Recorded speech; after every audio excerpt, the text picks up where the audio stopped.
Mythos Busters, investigating the mystery, monsters, and madness of Arkham Horror, the card game. Hello, listeners, and welcome to a very special episode of Mythos Busters, episode 107, where we chat with someone who makes card games or something like that. I'm one of your hosts, Scott. With me, we have Ian. Ian, how are you? Hello there. What's your hype level at? Oh, my hype level is so high that the hype train is just flying off the tracks right about now. Like Essex. Well, yeah, I guess that's fair. It was pulling off individual pieces of the car piece by piece, so yeah. Yeah, that's fair. Also with me, we have Nicholas. Hello. Nick, how are you? I am well. My hype level is at 104, because that is how many people are in the live chat right now. Woo! Which I think is a record for us. I think so, too. That's fair to say. Yeah, our Sunday afternoon recordings don't quite get to this number. Not quite. No. Not quite.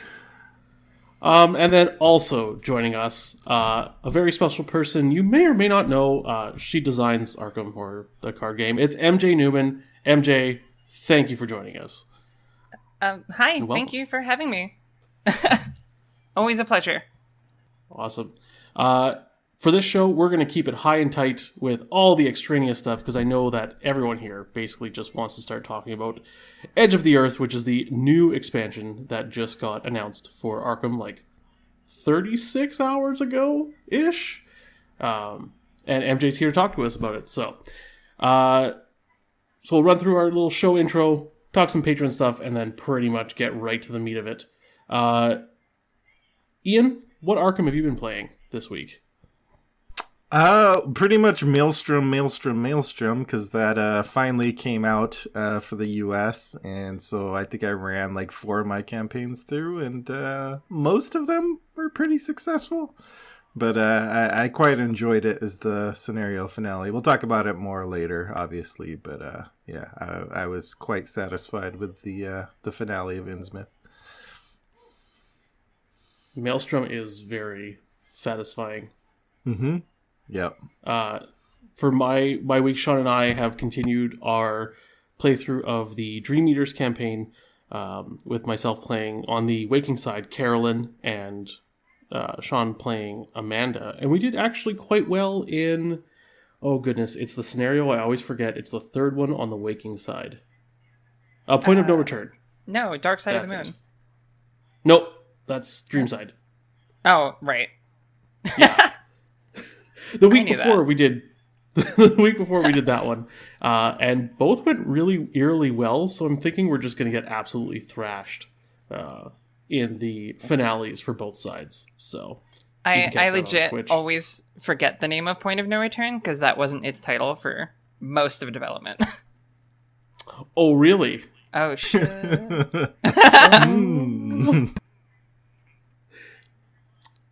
Nick, what have you been playing? Nothing! No, I'm just kidding. I've been playing Mass Effect. Yeah. Which Nearly zero Arkham since the last time that we I don't remember that Arkham scenario. I haven't finished the Innsmouth cadence yet. The cadence of Nick's voice in that sentence was so funny.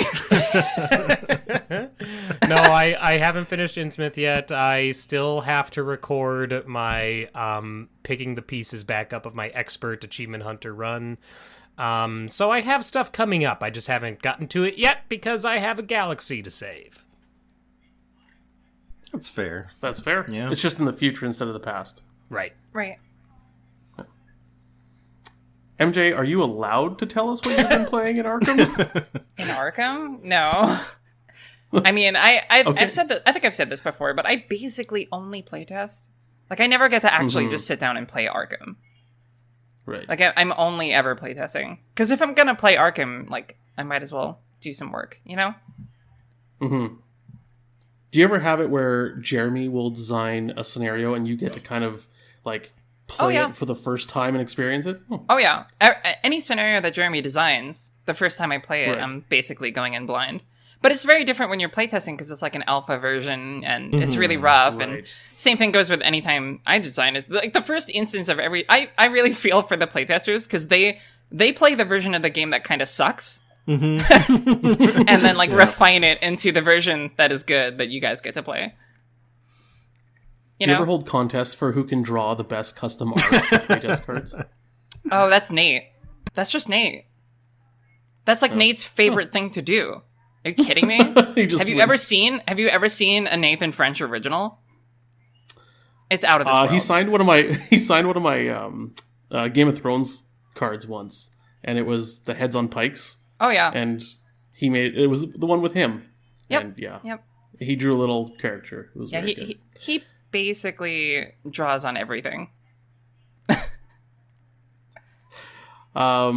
Okay, quickly moving on. The weekly prompt, or bi-weekly prompt, I guess. We'll pick it up next time, guys. There's tons of voicemails. I can't wait for next episode because there's so many voicemails happening. Oh, yeah? You want to just skip to that one? I'll leave. Just keep kicking that can down the hill. It's funny because I don't know if you listened to MJ, but I threw out some vicious opinions, and people were I threw out some cards I thought were slightly overrated, and some people have opinions about cards. And so, yeah. But if you would like to call in and honestly tell us your underrated cards, your overrated cards, how cards have changed in your last little bit, or honestly any topic, we'll pretty much put anybody on the show because, who cares? Through voicemail. 203-493-MYTH. That's 203-493-6984, or you can go to the Facebook page on your phone and just click call. Ian, what patron news have we? All right, so thanks to our illustrious board members, that's Chris B, Chris H, and Chris M, our conglomeration of Chris's, Morton, Jared, Ian, Kyle, Philip, Dave, Abilio, Jesse, Chad, and Robert. Thanks so much for making the magic happen on a consistent basis. And a special shout out to a random patron this time around is to Fizznaps. I too like a good fizzy nap. Fizznaps. Fizznaps. Fizznaps. All right. That sounds like some quality like 90s slang, like fizznaps. It just sounds like a candy. Oh my God. Like a Pop Rocks or something. A carbonated sleep aid. Oh, yeah.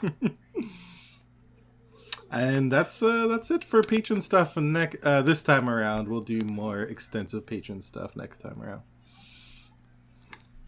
This is the fastest moving episode ever because we don't have Sean dragging us down the dead weight. We're also just like Sean, pushing everything off the desk so we can get to the edge of the earth. we are as excited as everyone else to just talk about this. So I should mention Sean is on some kind of vacation with his wife, anniversary, something that is ever so slightly more important than a podcast. Yeah, that sounds kind of important. Yeah. Wait, did he not see the news then? Oh no, he saw the news. Okay. Yeah. He was frantically trying to reschedule his vacation for a while, but oh no! Yeah, I'm kidding. And okay, moving on to news. There was an article about the edge of the earth, but we're going to get to that because that is our main topic. Speaking of our main topic, MJ, thank you for joining us. We are going to discuss Edge of the Earth, your brand new gift to us in Arkham. Yeah. I mean, gift is strong. It's accurate. I like to think it was good. Yeah. In several months, you'll all be like, God, do the auto fail again. There's the truth. Whatever. Yeah. So for this interview, we obviously came up with a bunch of questions we wanted to ask you, and then we also asked the general Arkham community through Discord and Facebook and Reddit and all these places. And hundreds of questions got submitted. So we did our best to kind of sort through them. I mean, there's a lot of people who asked very similar questions. So obviously we'll get to those topics. There are limits. And I'm sure if you've ever listened to one of our episodes with MJ before, there's only certain things that she can talk about as far as, like distribution issues and like future of design and release dates and stuff. Like there's a lot of taboo stuff, that we can't really talk about. So any questions that are asking like, hey, what's the next thing coming out after this? We're not going to ask those questions because then it would just turn into 25 minutes of us asking questions and MJ probably saying no comment. So sorry, can't answer that. Yeah. But we have a boatload of questions that we can't ask. So MJ, this is also, I think, is this like the soonest after a product announcement that I've been on the show? Yes. Gotta be. I think so. Yeah. So it's like there's like so little known about, this product aside from like what we threw up in the article. So it's like, yeah. I was just going to say, I think this is the soonest after an announcement that we've sat down to record. Like, oh, yeah. Normally it feels like we do an episode and then 3 days later. Right. It's always like the day after you do an episode. Yeah. Yeah. Mm-hmm. Every time. So I guess I'll kick it off. MJ, the biggest, I think, the piece of this announcement, I mean, we were all waiting for a new cycle, but I don't think anyone was prepared for the difference in how this cycle was going to be released. Right. With the, basically a double big box thing where what you have the campaign box and you have the investigator cards box. What went into the decision? We heard you like boxes, so we put a box next to your other box.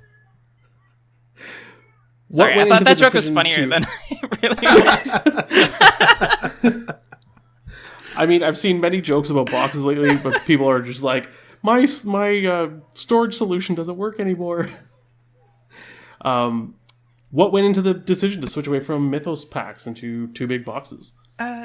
Yeah, so it was kind of a long-standing debate at FFG, like among the design team, but also among like pretty much everyone was involved, right, in this.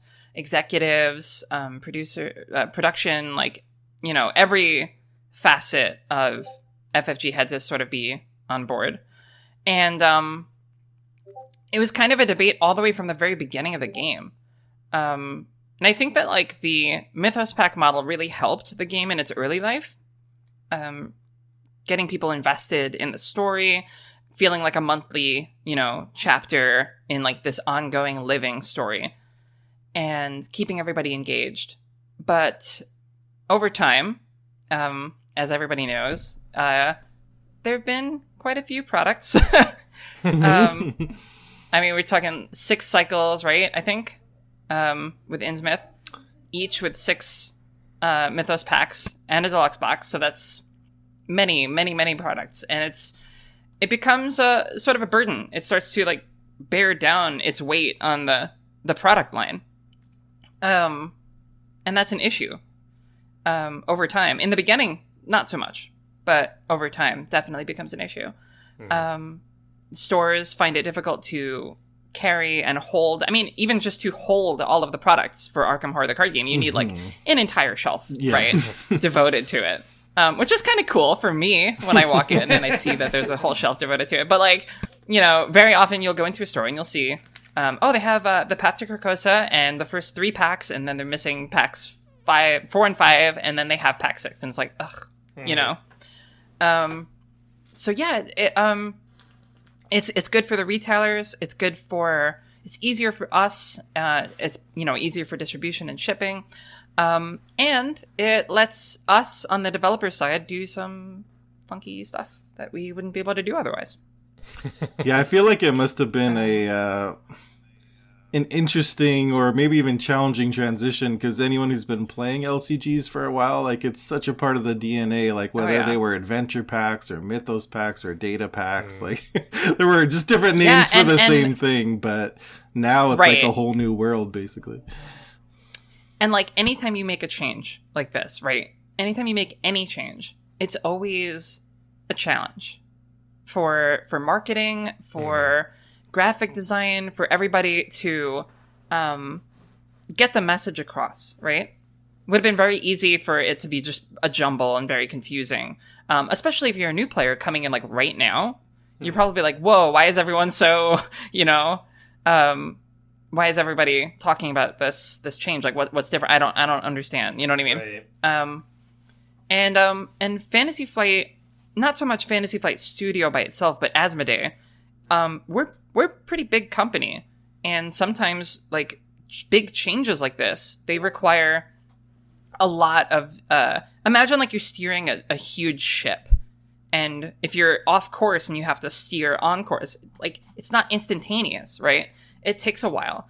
There's a lot of discussions, there's a lot of debates, there's a lot of preparation, there's all kinds of things that goes into a change like this. Like dozens of people have to be on board, understand why we're doing it, and like help to steer the ship, right? And for what it's worth, I was definitely one of the people who was really worried. Oh, sure.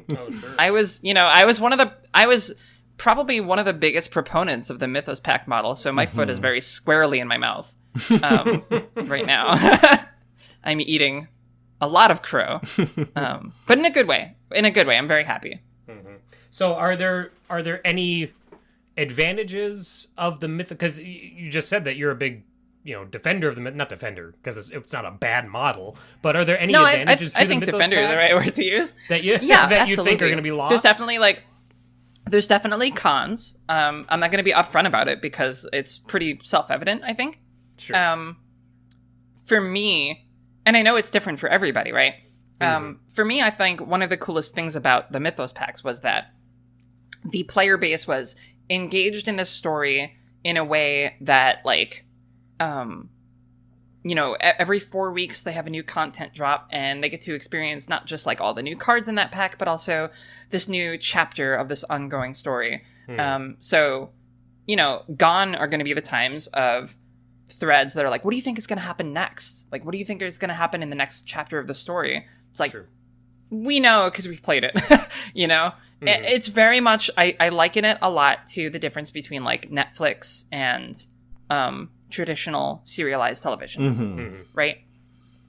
So, and actually, like recently, if you've been watching like WandaVision or something, that kind of thing, like WandaVision would never have had the impact it did if it was released all at once, in my opinion. True. Yeah, I agree. Because a huge facet of that show is just sitting there going like, oh my God, like this is wild. Like I'm trying not to like spoil anything, right? And like, speculating about what's going to happen next week and all of that stuff. And it gives every card in the pack its time to shine because you don't know all of the cards that are going to be in the whole set and etc. That being said, I think it's pretty clear that the advantages of the new model outweigh all of that. Sure.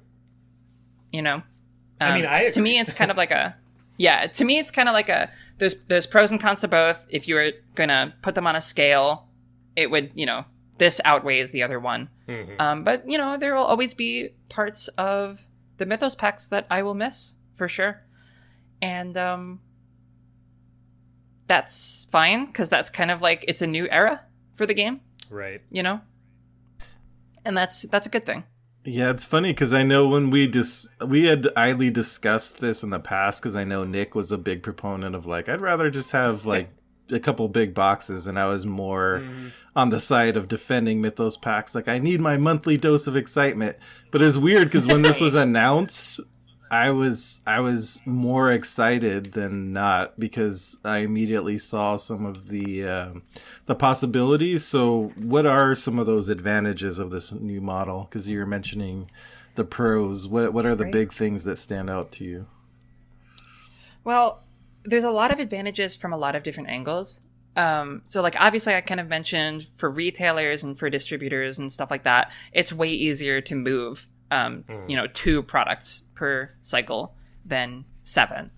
And for players, especially for players, this is like such a customer friendly model because if you want everything, you just go to the store, you buy 2.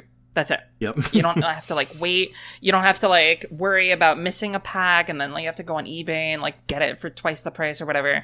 And also, even beyond that, even more so, if you're just looking for like one part of it, like, I've got enough player cards, I just want the new scenarios, or I still haven't played like 3 campaigns, but Lily Chen's my favorite character, so I'm going to pick up this investigator box.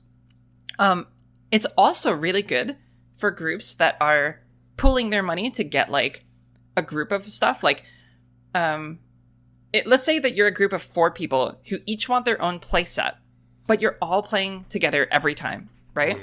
Mm-hmm. So you buy 4 packs of every Mythos pack that comes out, but now you have 3 extra copies of every scenario, and you're like, I don't know what I'm going to do with these. Now it's like, no, you just buy 1 copy of the campaign expansion and 4 copies of the investigator box, and boom, you've got everything you need, and you've saved like a tremendous amount of money. Right. So yeah, the advantages are really, really huge. Also, it lets us do some pretty cool stuff with the box because, because like, so yeah, I can tell you the campaign box is very similar to the new Marvel core set. It has a plastic tray insert, so you can actually hold your entire campaign inside of it. So it's a built-in storage solution. And it looks really, really nice on your shelf. I'll tell you that much.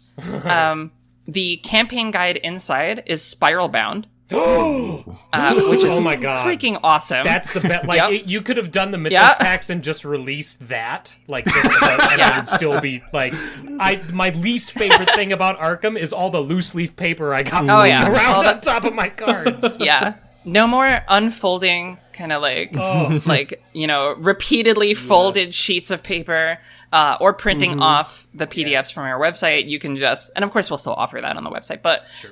You've got this really nice spiral-bound campaign guide. The campaign guide also has some really cool new features in it. It's big, right? This is the biggest campaign guide we've ever put in a single product. So it's got like a table of contents and a quick reference and a bunch of other stuff that we threw in there.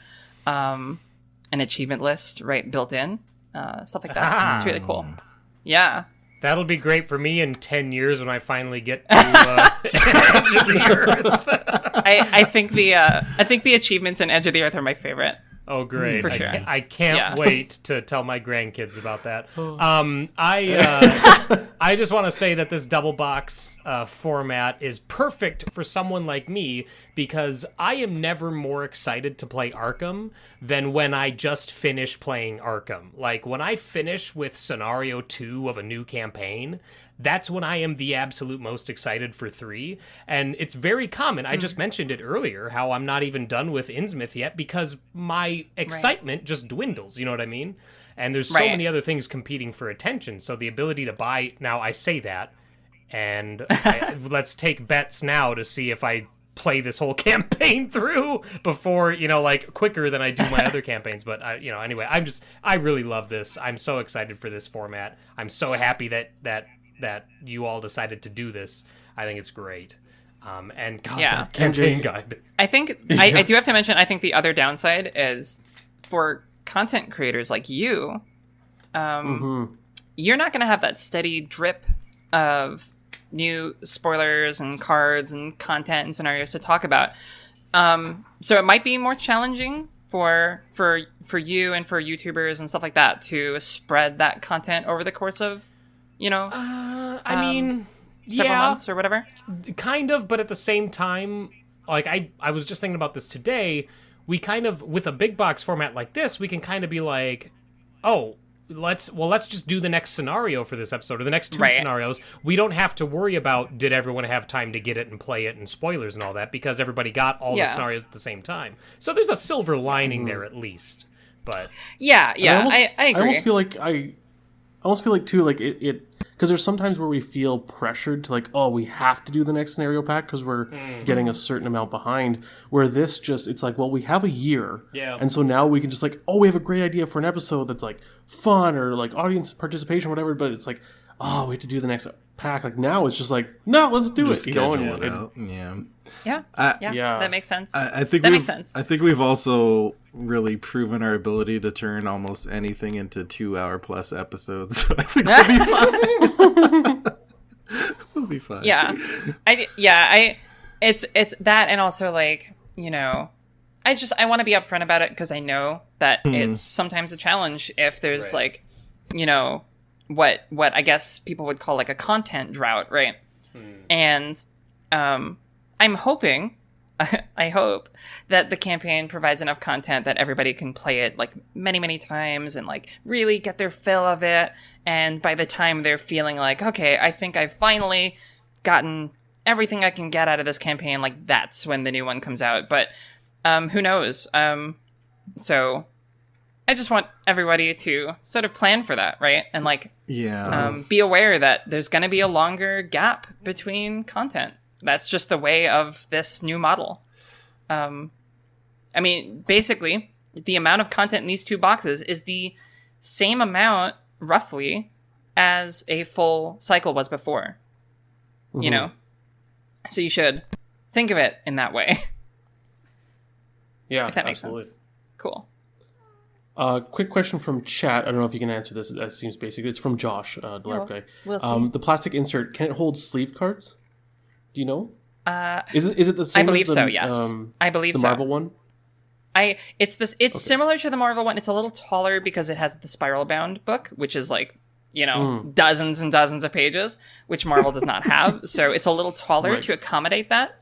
And that being said, due to working from home and good old COVID, I actually haven't seen it in person. Oh no! I have not held it in my hands. That being said, my producer has, and many other people have. So, and they've all sent you pictures of them holding it. Oh yeah, I've seen many a picture, and I cry. No, just kidding. I'm reasonably certain that it holds sleeve cards. Yes. So, let's chat about the setting, the Mountains of Madness kind of thing. We'll take one of our, our second question or our first question from one of the submitted questions from Phileon. Everyone hoped or knew that we'd eventually get a Mountains of Madness setting eventually, because like it's that fan favorite. What went into placing it at this point in the life cycle or right after Innsmouth? Any particular contrasts we can expect from the previous cycles? Like why now, I guess? Yeah. Actually, it's funny you bring that up, Phileon, because if you're a keen-eyed observer, you might have noticed that we actually dropped a clue hinting towards Edge of the Earth way earlier in Circle Undone with the card Crack the Case. And originally, that was when we were going to do this story. Was when Dream Eaters was released, was originally going to be the plan for Edge of the Earth. We wound up moving it for several reasons, mostly because I was just super excited to do Dream Eaters. Fair. Like, yeah. And I'm glad I did, because I think that this story is better told in this single box format than it would have been in Mythos packs. But it did mean I have to like kind of move things around in my original outline. So yeah, I would say there was nothing pressing me to do it after Innsmouth or before Innsmouth or anything like that. A lot of these campaigns, like we had some like early ones outlined right from the beginning, but we're way past that point. You know what I mean? We're in like the how do I explain it? We're in the zone where we're flying by the seat of our pants now. Does that make sense? Mm-hmm. We all are very experienced in flying by the seat of your pants. So yeah, we get it. Oh yeah. The Mythos Busters understand. Yeah. Yeah, so also like I think this being another expedition sort of campaign, I think the further away it is from the Forgotten Age, the better. you know? Yeah. If it was like Forgotten Age, Circle Undone, and then immediately Mountains of Madness, then like it's like mostly expeditions at this point. But like if we do Innsmouth and this other one first, then yeah.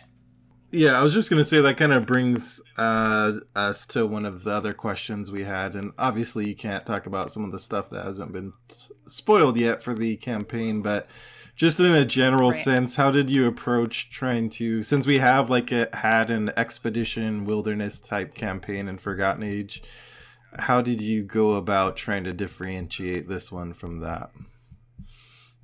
Yeah. So just, I mean, in the story itself, the two expeditions have a very different flavor. Forgotten Age is kind of telling this story of this, like, this pariah with, like, an underfunded expedition that, like, it's like this scrappy expedition of, like, very few people with, you know, underfunded and undersupplied, doomed really from the get-go. And this one's very different in that regard. So you're not going to have to worry about stuff like supplies. There are some like sort of supplies that show up, but it's not the same. Right. I would say if the flavor of the Forgotten Age is like we're in over our heads and we never had the right stuff that we needed from the get-go, I would say by comparison, the story of Edge of the Earth is more like, we got this. We've got everything we need. And then like slowly losing that advantage and having things whittled down over the course of the scenarios until by the end, it's just like, you know, you've got nothing left. So it's like the aliens like, oh, we're the most prepared Space Marine squad and then just get annihilated. That's like a pretty good comparison. Awesome. Aliens also being one of my favorite movies of all time. Oh, yes. Yeah, for sure.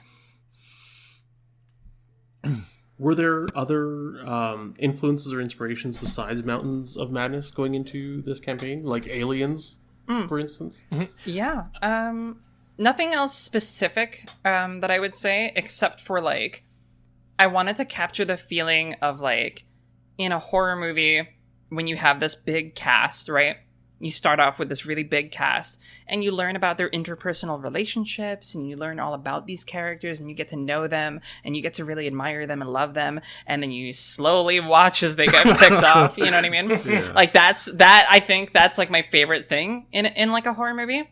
So that is kind of, like, the tone of this campaign. It's, there's more dialogue in this campaign, I think, than any other campaign, like, ever. Like, because you have these characters, and I really wanted to express their personalities. I really wanted you to get to know them, you know?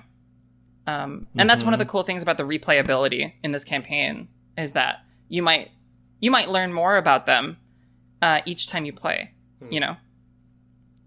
So, on a scale of 1 to 10, how much influence did the recent Dungeons & Dragons campaign, Rime of the Frost Maiden, that you just completed, have on this campaign? I'm guessing it's like a 12, conservatively, but...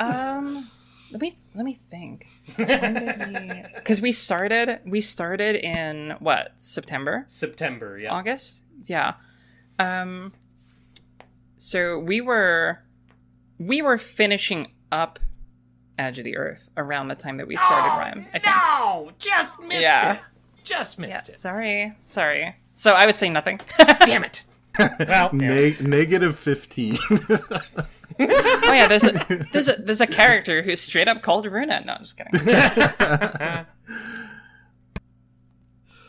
Speaking of negative 15, in the preview article we see hints at an actual, like, the environment being part of the challenge.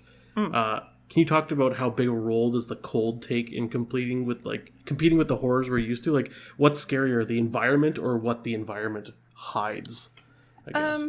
Yeah, that's a good question. I think, so a lot of it comes in the flavor of the encounter sets. And I would say that it changes kind of over the course of the campaign. So obviously I don't want to spoil much. I would say it's kind of like the main threat of the first scenario. and over time it becomes less of an issue as the main horrors of like the Arkham mythos take center stage. Mm-hmm. Right. Yeah. Can I build a Quincy in the game? So you sent me this message ahead of time, or this question. Yeah. I had to look up what that is. Which makes me feel a little bad. I would say, so not specifically, not like explicitly, obviously, since I didn't know what it was, but making a shelter in a hostile environment, that is like a plot point. So if you want to think of it as a Quincy, go ahead. And I do, thank you. Okay. Yeah. Oh, you call them Quincy's? We just call them snow forts. No, snow forts it's a very specific. That's all it is. Specific type of snow fort. I just googled it, and it's just a dude sitting in a pile of snow. I feel like Scott's gonna have a natural survival advantage. mechanism. Scott's gonna have a natural advantage in this campaign just for being Canadian. Right. We have to play this Iron Man outside. You know? Oh God. Just. So one thing I wanted to ask is because obviously there is kind of the original Mountains of Madness story. Are there any main like themes or ideas from that original story that you really wanted to capture? Yeah, it kind of plays into what I was saying earlier, but like Mountains of Madness is really cool because you start off again with like this huge expedition, right? And you learn about these other characters. You don't get as much like interpersonal relationships, or it's a lot of like process and like, oh, we set up a tent over here and we flew this airplane over here and that sort of thing. And, you know, by the end of it, you learn these awful fates, you know, that happened to them. I love that tone. I love like, I think my favorite, I don't want to spoil it. Should I spoil it? I don't want to spoil Mountains of Madness. If you haven't read Mountains of Madness, definitely read it. Before you play this campaign, if you've got the time. But there's a lot of cool moments where you like discover what happened to someone and you're like, oh, okay, you know? Yeah. So that's like definitely a cool thing. And also like just the Elder Things are such a really interesting like faction, if you would call them that, in the mythos for a variety of reasons. Like they're not just like straight up like bloodthirsty monsters that are just going to kill you because you're meaningless to them. They're not that dissimilar from us, and that makes them cool and creepy. I don't know if you can answer this because it's like maybe hasn't been spoiled yet, but I know a lot of people have been speculating, is this like a Dunwich Legacy like continuation type thing or a whole separate story? And if you can't answer that, this is no. I think the back of the box, which we have shown, pretty much makes this a little clear, but. Yeah, this is like a continuation, basically. This is very similar to Dunwich Legacy. That being said, the prologue does sort of, in so many words as I can actually fit into a prologue, summarizes at the Mountains of Madness. So nice. If you haven't read it, you'll probably be fine. You can hop right in and be fine. But if you have read it, you'll see a lot of cool stuff that you're like, oh, wow, that's from Mountains of Madness. You know what I mean? Awesome. That's what players sound like to me. I'm just kidding. Oh, awesome. Oh, yeah. Oh, that's cool. Sweet. Just kidding. Can we talk about the investigators, or is there more that we want to talk about? Yeah. Let's talk about the investigators. So, Nick, go ahead. No, I was just gonna go with our first question here, which is, it's difficult to find investigators with a as strong of a connection to Antarctica specifically, to pull from, especially considering the source material. But how did you decide which investigators would be in this campaign? Right. I think this campaign revolved around the mechanics more than anything, and specifically like the deck building restrictions that I wanted to do, which I'm not going to say what they are, but it's basically like it's like, all right, I want to finally put Norman in the game, right? Because like it's been a while, and I want him to be with a crew that makes sense to be with him. That's all I'll say. Sure. Okay. Yeah. Oh, that's very interesting. To say it that way. If you need a place to look at the stars, Antarctica seems like a good bet, I think. Yeah. Seems like it. Yeah. Yeah. So it kind of stemmed from that. It was kind of like, all right, which investigators make sense to go in this box? Not so much like because of who they are thematically, but because of, their actual card themselves. Right. Okay. Well, speaking of that, Lily Chen has been. I know a lot of people like Lily. I've played her in one of the first Elder. Wait, what's the? God damn it! The Arkham Horror. Eldritch Horror. I was gonna say Elder Horror, but that's not right. Eldritch Horror. I played her a few times in Eldritch Horror. I really, really liked her. I thought she was awesome. Sean and I talked about her a lot coming to the card game, and we both agreed that she would probably be Guardian, and now you reveal her and she's a Mystic? Like, what? But is she? Yeah, I don't know. I can only see the front, and it's very purple. So... Well, she's, she might have access to other stuff. I didn't. Yeah, Davi in chat says, sounds like Nick didn't read the article. Davi, I'd never read the articles. Okay, I look at the pictures. I'll tell you. Joke's on you, Nick doesn't I'll tell read. you what the article says, which is that she has access. Read.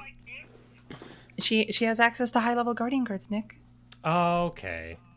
Figure it out. Figure it out. Why don't you just put the picture of the back on there? Like... Because we're cheeky. I don't want to. Martial artist with a flamethrower. We previewed like 30 cards, Nick. All right. We previewed like so many cards. I know you did. The complaint is purely selfish. Eventually I go back and read, but that's usually when something Nick, is mentioned that I didn't understand. I'm pretty sure you'll like Lily. Cool. Despite I'm pretty sure the I will purple too. card. No, I like Mystics. I like Mystics. I wanted to... You just like to antagonize Sean. I like to antagonize, and I also just wanted to make myself look like the buffoon I really am live on the podcast. Sure. So, yeah. Sounds about right. I'll mark off that square on my... Yeah, check that off your list. Yeah. Yeah, if you've got the bingo Drew card... the elder sign on that test.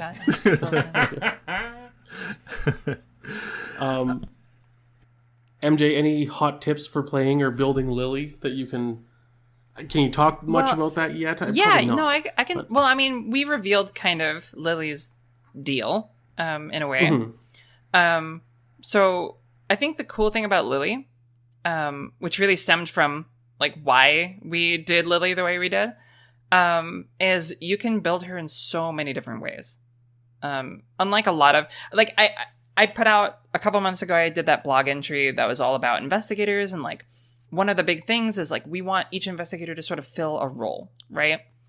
And it could be like a role like that's like a big archetype that everybody's familiar with, or like a unique niche, right, within the investigator pool. Lily, I think more than any other investigator in the game, really rewards you for finding that niche for yourself and like figuring out how you want to play Lily. You know what I mean? Does that make sense? I think so, because we kind of got a hint with her design and like what's been shown with her disciplines and stuff. Yeah. Like, so you've got the 4 different disciplines, and you can pick one when you craft your deck.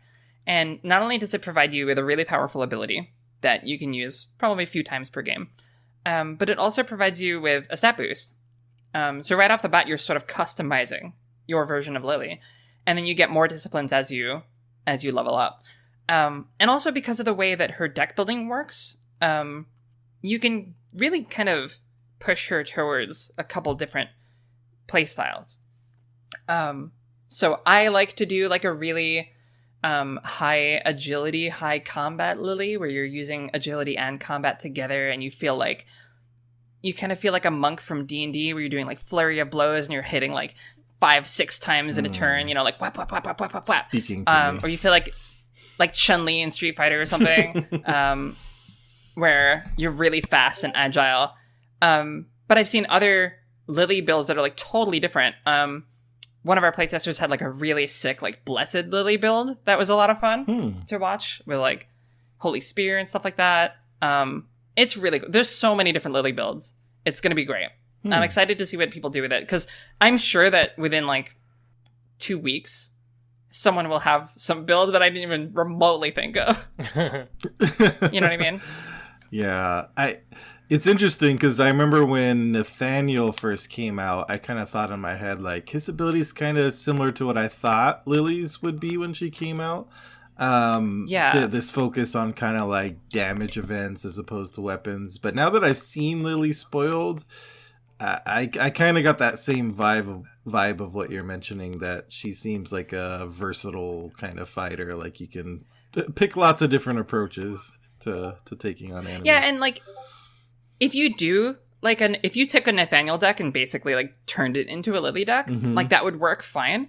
And what you would get is like 2 different flavors of a similar playstyle, where like Nathaniel's hitting really hard, right? Just like pow. He's like the barbarian class, right? And Lily is like really tricky and fast and agile and like can hit many, many times, but each hit is a little weaker. Does that make sense? Yeah, that does. But actually, what you said kind of brings up, like, that was the biggest challenge with Lily, was like, what I found really quickly when I was developing Lily was that everybody had a different image in their head of what Lily was. Every playtester, every person on the story group, like every person I've seen, everyone I talked to about Lily was like, oh, to me, Lily's this. You know what I mean? Mm-hmm. And that was kind of part of what went into the design, was like, I realized that like Lily is a lot of things to a lot of different people. For some, it's just like, oh, she's really adaptable. She's got this like cool turning damage into horror thing from the other games. And in Eldritch Horror, you can advance any of your skills twice, right? So she's really adaptable in her numbers, right? But for other people, it's like, no, she's a martial artist. She punch hard. That's what she do. Right? So it would have been really simple to just make like, oh yeah, she gets a damage boost with no weapons or something. But like, the problem with that is you're as powerful from turn 1 as you will ever be. You know what I mean? Right. Yeah. Yeah. So yeah, it was, I think, it took a really long time, I think. I think Lily was the hardest investigator to design in this set, for sure. So, real quick then, since we just talked about Lily, now let's talk about Norman. Why? I thought for sure Norman would be Mystic, but you decided to make him Seeker. What's up with that? I'm like 50% sure you're joking. You can go a little higher than that. I played Norman once. 50%. So I know how he works. I'm sorry, we can get back to the real questions now. Oh yeah? No. Well, I mean, there's probably a lot of people who haven't played or who haven't seen the novella version of Norman. So, for those people in the back, right? Norman is part of... Norman has like a very unique deck building where he starts off as a Seeker, but as he levels up, he can only get access to level 1 to 5 Mystic cards. He doesn't have access to level 1 to 5 Seeker cards. So you start off with this deck that's mostly yellow, and as you're gaining experience, you're filtering out the yellow and gaining more purple. So you're like really kind of telling the story of Norman's progression from cold, hard science into esoteric mumbo-jumbo, basically. Yeah, his deck building is, I think when he came out, was quite a challenge. I think as the card pool has grown, like the options with him has grown as well. Oh yeah. One big thing when multi-class cards came out, right, and how they functioned with people who could take, X of this or X of that, especially the Dunwich Gators and stuff like that. After the FAQ that clarified how multi-class cards could be used within investigators like that. Norman was sadly the one investigator who the multi-class cards basically didn't work the way you wanted them to. Yeah. Because he didn't have the word other on the back. Yeah. It was just because he didn't have the word other in the back. So because the rules for multi-class cards are very explicit that they count as both classes. Right? Mm-hmm. If you have a Seeker Mystic card, it's both a Seeker card and a Mystic card. And just like, the way that Norman was written, it's like, now it's pretty clear that if you have a level 0 Seeker Mystic card, it is a Mystic card. It's gonna take up one of his slots, So, yeah, it was just sort of like this unfortunate side effect of the way that his deck building options was worded. You mentioned... Is there a change to that? Or is Norman getting other? Because I heard hints of that. Yes. Yeah, I can confirm. You'll see it in the next edition of the FAQ. Norman, the novella version of Norman is getting eroded to include the word other. And this new version of Norman will just have that printed on him. So he will now work the same way as most of the other investigators in the game, where those other 5 Mystic cards, if you have a card that's like Seeker Mystic, it won't count towards those limited slots. Same as someone like Finn with so his... Yeah. Oh, yeah. Is this going to be kind of the status quo going forward with any... because we'll get to this, but there's bringing back dual class cards. Is this going to be kind of the way cards. Going forward? Multi-class cards. Is this going to be the way in the future with investigators? Like, basically, they're going to work the way you want to, where you can choose to have them as the class you can have unlimited in. Do you know what I mean? Yeah. So it's not so much a change to multi-class cards have always worked that way. Like they always say every class icon on the multi-class card, it's part of each of those classes, right? But it was really just like the deck building options on particular investigators that muddled it, right? So yeah, this isn't a change to multi-class cards. It's really just a Norman errata. That's it. Everything else works exactly the same as it did before. Finally bringing Norman up to speed. Yeah, basically. Just another boomer holding us back. So many boomer jokes lately. Well, it's the 1920s. I'm pretty sure it's way before boomer. Yeah, I know. This is true. Silent generation? I'm not even sure. So Norman is probably born in the 1860s.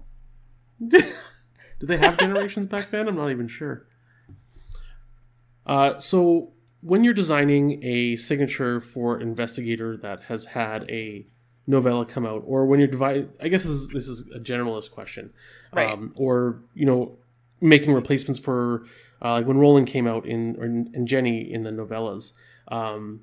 Do you have a specific goal with the replacement cards? Are you trying to make them synergistic? Are you trying to make them where you'll obviously want one or the other depending on how you're going to build your deck? Right. Do you have a grand goal, or just kind of wing it based on who you're making and which replacements you're making?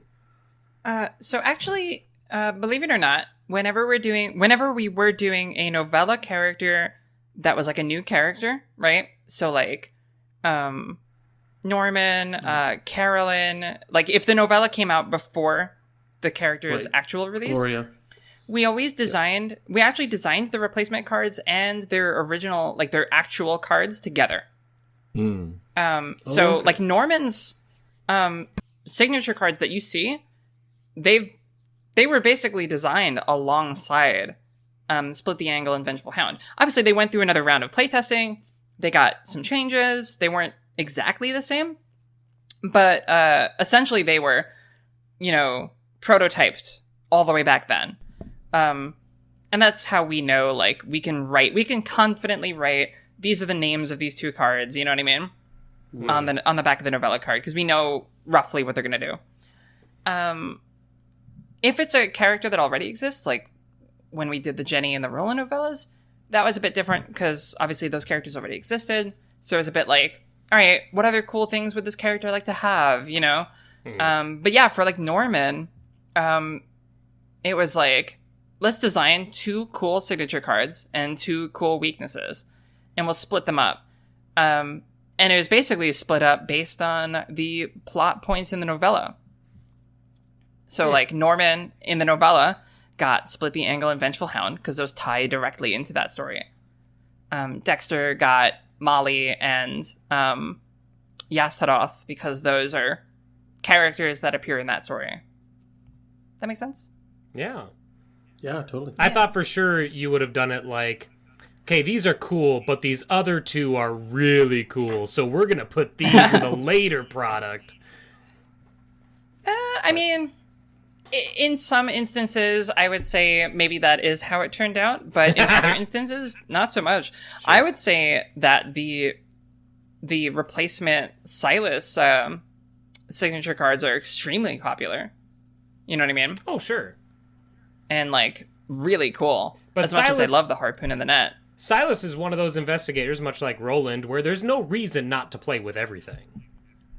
Oh yeah, because they're all I great. Agree. I will say I basically play with all of them for every character. Sure. Because I just love signature cards. You want to use the toys? That's yeah. And a lot of times they do combo. A lot of times they explicitly combo. Not always, but many times. I would say that, like, Dexter, they definitely combo. Norman, they combo really well. Even Roland, they combo pretty well, because you can, like, drop a clue in your location and then get the bonus from your gun. Yeah. Even Silas, I find they combo because they're all good cards. And so together they're just good. Yeah. Well, Silas is just good. We have another question. We have another question from Discord that got submitted. I don't know how to pronounce his name correctly. AXOLOTL. Axolotl. Axolotl? It's an animal. That's what I'm going to say. I know, but I know what it looks like, but I can't pronounce it. What's your personal favorite investigator in this new set? Which one is your favorite, or which one are you most excited for? So, yeah, that's really tough. Who's your favorite child? Well, obviously that's always hard in general, but, like, with this set explicitly, I think, like, every other set, it was really easy for me to be like, oh, it's definitely this person. And a lot of times I would playtest, like, one investigator a lot. Simply because, like, other playtesters were playing other characters or whatever. But in this set, I tended to jump around a lot. I think I playtested everyone quite a bit. I think Lily's probably my favorite, because I'm really proud of how she turned out after, like, all of the challenges trying to design her. And I have a couple Lily builds that I'm really proud of that are cool. I'm proud of any deck that isn't complete ass, because I'm pretty bad at deck building. Like, notoriously bad. But I also really love Bob. Bob is just, like, chef's kiss. So much fun. I'm so Bob excited is for every like, single thing in this box. I can't obviously explain why without, like, going into detail, but, like, Bob is just so, like, he has there's a play style there that, like, you just can't help but be like, what? Like, and just laugh and, like, smile. He just brings a smile to my face. He's so fun. What a funny character to end up in Antarctica. He's very, like, very unlikely. Yeah, that's a good word. Like, all right, here's all I'll say. The back of the investigator box says that you wheel and deal when you play as Bob. That's pretty accurate. I would say that's pretty accurate. Yeah. Yeah. So, moving on to player cards, which, of course, if anyone has read the article, Nick, you should probably do that at some point. I'm doing it right now. Speaking of multi-class cards, they're back. So, Indeed. How long have you been waiting to bring them back? Has it been something you've wanted to, but it's just been like, oh, I don't have enough to put in a campaign yet, or in a cycle? Yeah. So what was the impetus to bring it back? If you think about the length of the development cycle, right, and the length of a product cycle, we don't want to, like, immediately jump back on something that we just did, because we don't really know how it's going to be received. And ideally, I want to like learn some lessons from it, right? Before we do it again. Which is why you don't see keywords repeated like twice in a row. You'll see it once, right. And then like a cycle will happen, and then maybe you'll see it come back. Or maybe like 2 cycles will happen, and then maybe you'll see it come back. That kind of thing. And also because we don't want it to have like keyword bloat. And multi-class cards have a decent amount of rules attached to them. Yes, they do. Yeah, so it was kind of like Circle Undone came out. We waited, we listened, we like saw the reception to them. We saw which cards were getting played and which ones weren't, and like what people liked about them and what people didn't. And the Dream Eaters had its own stuff going on, right? With Bonded and Myriad. Innsmouth had Bless and Curse. So like we weren't going to throw multi-class cards in with Innsmouth. That's like too much, right? Like Bless and Curse is like more than enough to occupy a set. So after that, it was like, okay, yeah, we can do multi-class again, you know? And now we have a lot more knowledge about like what we can do with them. Along those same lines, Davy submitted a question.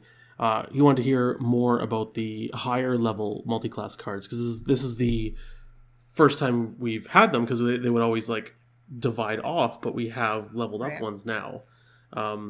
What was the impetus for that, and what did it mean design-wise to have a higher leveled multi-class card? So we wanted to do multi-class cards a little differently from how we did them in TCU. So the TCU cards form sort of mini cycle. We call them a suite, right?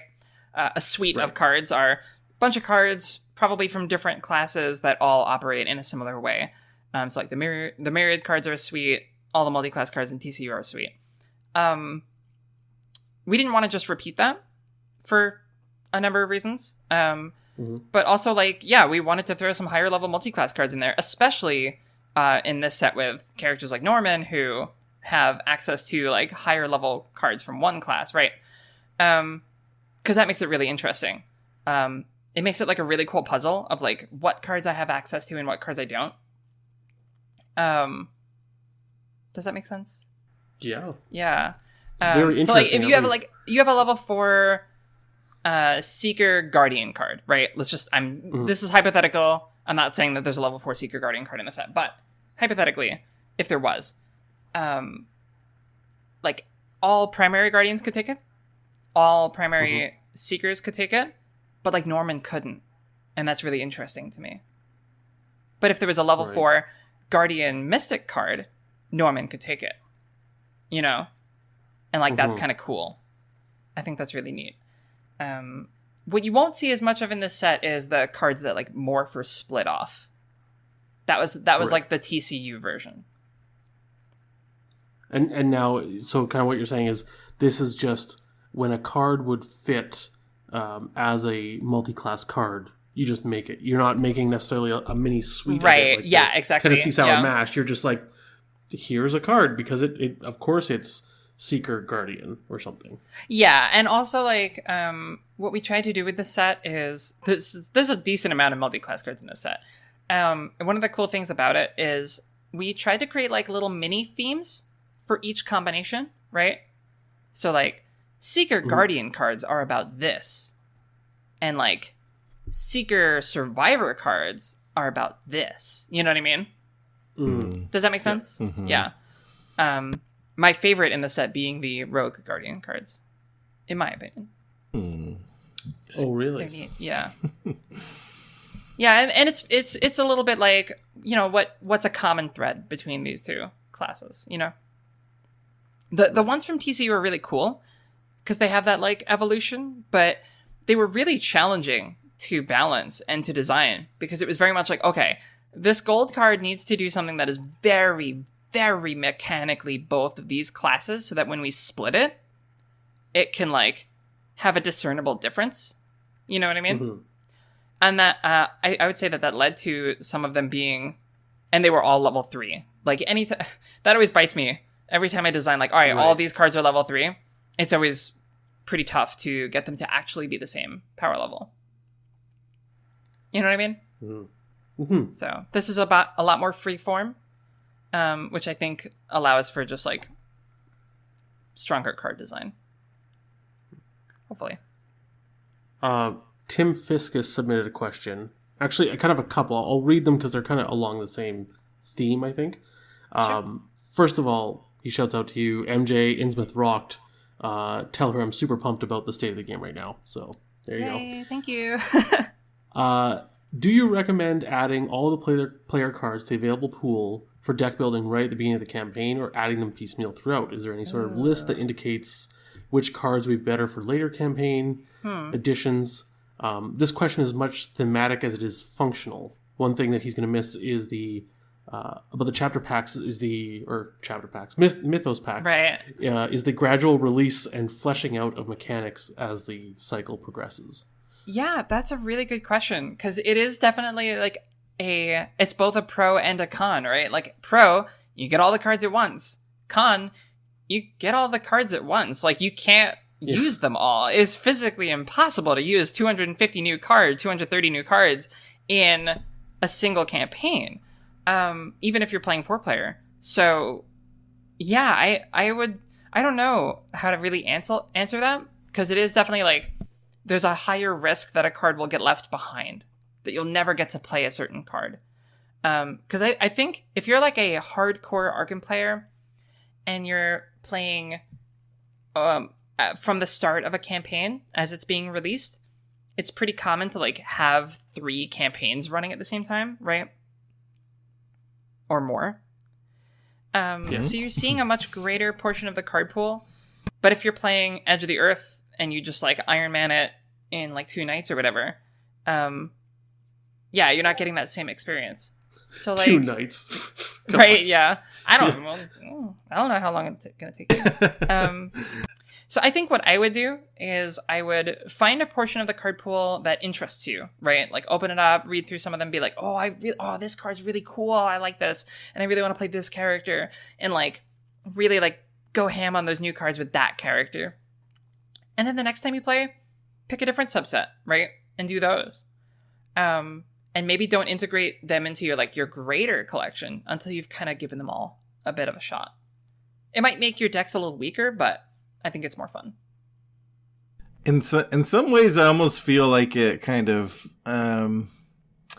although I do like the kind of steady drip of player cards, I feel like it almost deepens the deck building in a way, because sometimes when going into a new campaign, I feel like I kind of just fall back on the cards that I always use because I know them. I don't know what the campaign's going to bring, and I'll kind of slowly start integrating the new cards as each pack is released. But with this big deluge, it's going to be more... I think it's going to inspire more just like experimentation with deck building, at least for myself. I can't speak for everyone, but of just having all these cards and just figuring out what weird stuff you can do right off the bat instead of waiting. It's totally good. Yeah, I was just going to say real quick, it's going to be really fun because, especially coming off of Innsmouth, because this was the one where every single pack had Bless and Curse.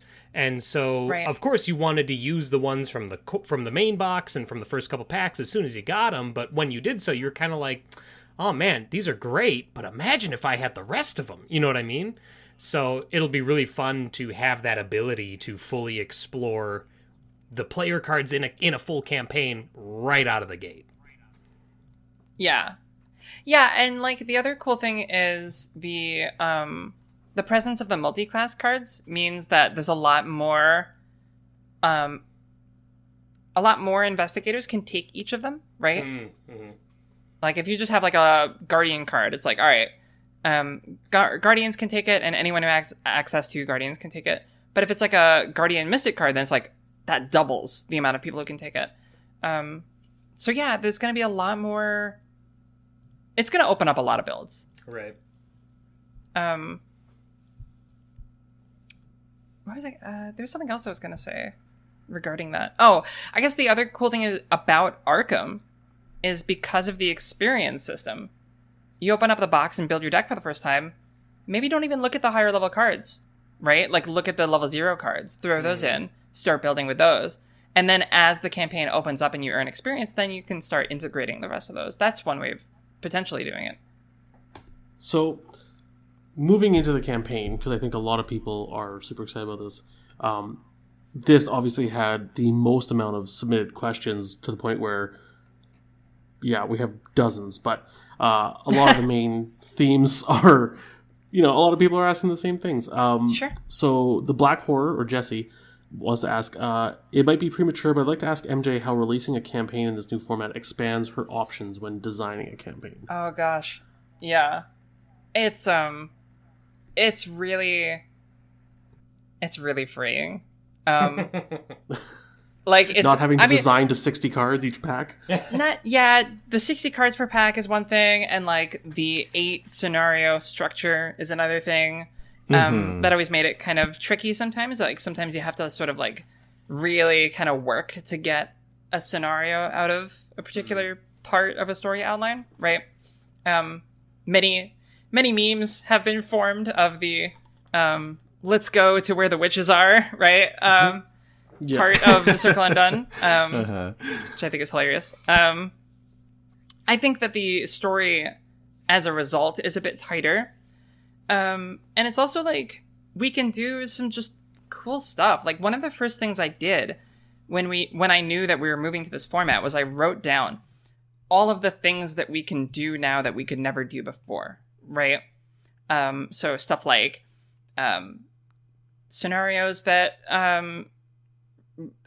don't go in a linear order, or scenarios that branch off into different paths and then rejoin in a way that we couldn't really do it before unless it was in the docs box. You know what I mean? Yeah. For Edge of the Earth, but we're not doing all of it. We're not doing all of it at once. I don't want people to immediately think like, oh, Edge of the Earth is going to have a, completely non-linear campaign. Right, no. We're doing one thing in this campaign, and maybe we'll do some more stuff, in the future. But what this does is it opens up like a new world for the game story. Does that make sense? Yeah. So like for Edge of the Earth, like the cool thing in this campaign that we could never do before is a variable length campaign. It's a campaign that can go anywhere between 4 scenarios and 10, depending on 4 and 10 game sessions, right? Depending on like the choices that you make and also just like how long you want the campaign to go in some instances. And that's something we could never do before. We could never do like a campaign where it's just like, you skip this Mythos pack. You know what I mean? Like we could never do that because we want you to buy the Mythos pack. Like buy the Mythos pack, buy our stuff, right? Like we don't want you to skip it. Especially if by skipping it, it's going to be hard to get later. But in this, it's like, no, you have all the cards. You can skip it. That's fine. You can play it next time. And that's really cool. It makes it really replayable. It makes the campaign feel like your decisions really mattered. Talking is hard. It is. It is, especially for hours. Yeah. It lets us do stuff like, can I say this? I think I can say this. You can say whatever you want. Okay, I'm gonna say it. So here, the scenario. So, Edge of the Earth does have a linear story. You will the story will progress in an order that makes sense, with arrows and stuff. And the numbers of the scenarios are Scenario 1, Scenario 2, Scenario 3, Scenario 4, and Scenario ? That's exciting. Right. Like, that's the kind of thing we could never do before. Brennan Hilgendorf, sorry if I pronounced that wrong, submitted, what is she, without giving too many spoilers, what is she most excited for us to experience in Edge of the Earth? A scenario with the scenario ? I think it's probably... Oh my God. Yeah. Also, like, the other... Yeah, I think that's really cool. I also think that like the structure of some of the scenarios is really cool. There's scenarios that are really, really long and expansive, but have these like checkpoints, right? So you can play them in a row, and it like makes it easier to sort of transition from like part 1 to part 2, right? Because the checkpoint tells you everything that you have to do. Or you can break it down and then pick it back up again another time. and that's how like the multiple sessions sort of plays a part. So I think that's really cool. But I think to actually answer Brennan's question accurately, I think the most excited thing for me is the expedition team. They're really, really cool. They're really central to the experience of this campaign. So I hope that people really like them and get attached to them. They really are, like, I think, the heart of this campaign and this story. When you're playing through them too. Yeah, there's a lot of them. There's 9 of them. And 9, yeah, that's what the article said. So part of the challenge was like introducing them in a way that you get to know them immediately without just like inundating you with information. So I recommend the prologue does a cool thing. I won't explain it completely, but the prologue does a cool thing where it kind of tells you to do something as you're reading. I recommend you do it. You don't have to, obviously. You can just read, but if you do it's the like thing, fourth wall breaking stuff. Not fourth wall breaking, more like instructions. Okay, right. Like as you're reading this prologue, do this thing. If you do it, I think it'll help the experience. Yeah, that's all I'll say. Oh my god, I'm so excited for this. Everything you say, I'm just like. The prologue does have a lot of text because again, I have to basically summarize the Mountains of Madness and introduce these characters, right? So I will say a lot of the story text is a little front-loaded in the prologue. So I'm sorry to whoever does the dissonant voices for this campaign. Approximately how many hours are we going to have to set aside for dissonant voices? Okay, I don't want to scare you. I don't want to scare you because I don't think that this campaign has more story text. Technically. But I think this campaign guide has significantly more words than every other campaign guide we've ever done. Oh my god. Well, you know what? We'll just see who's going to do it. So, not it. Nick, Ian, not it. Not it. Oh, sounds like Sean. Okay. It's fun though. It's fun. Guess It's good. Do it. No, we'll have to break that up. Yep. Matt Crawley, this one's kind of a funny one. Does the title of the campaign confirm that MJ is a flat earther? Oh my god. That's Are we going to the funny. actual edge?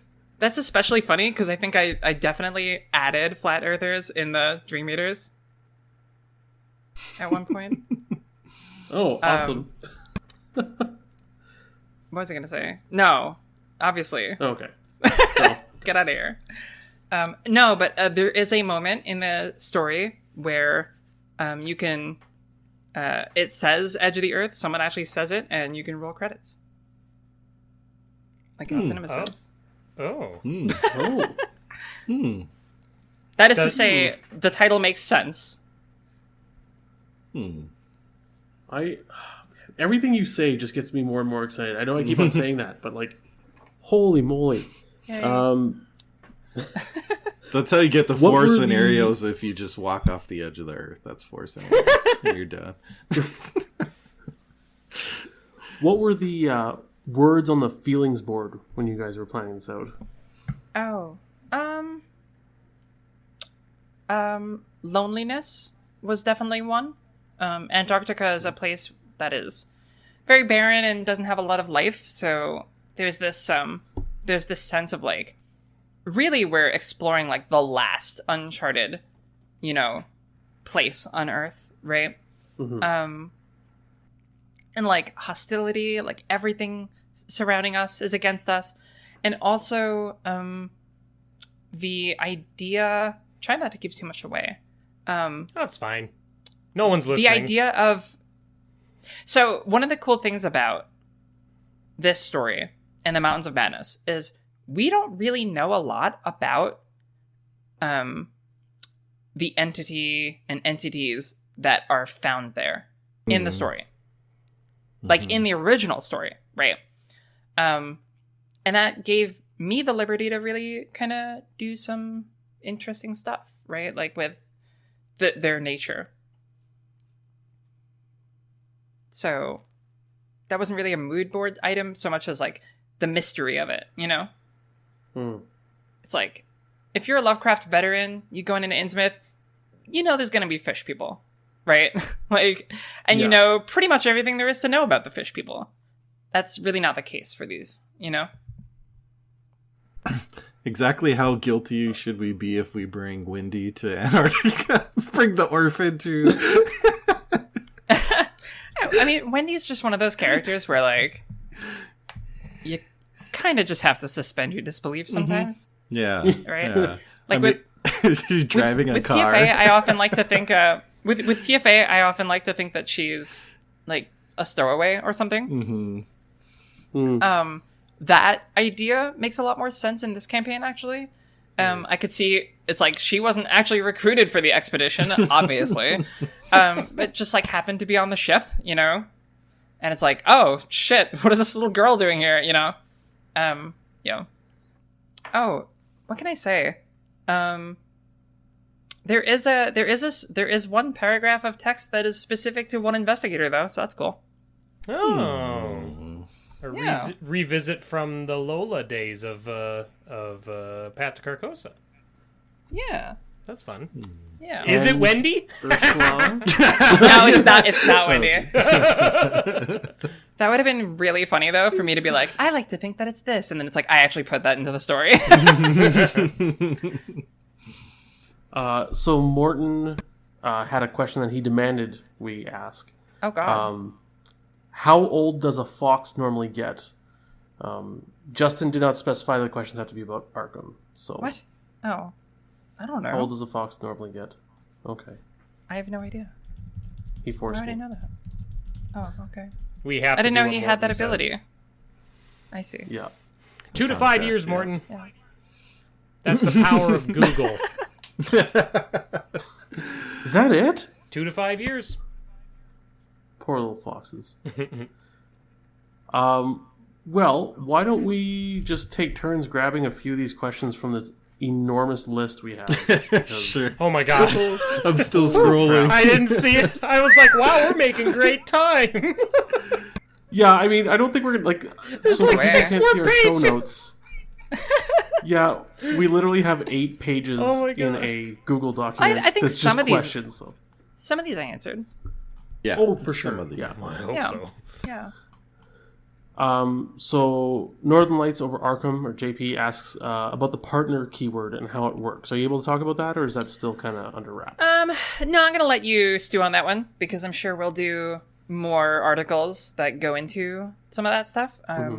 All I'll say is kind of what we've already said in that announcement, which is that these characters are really central to the story and central to part of the gameplay of this cycle. You know what I mean?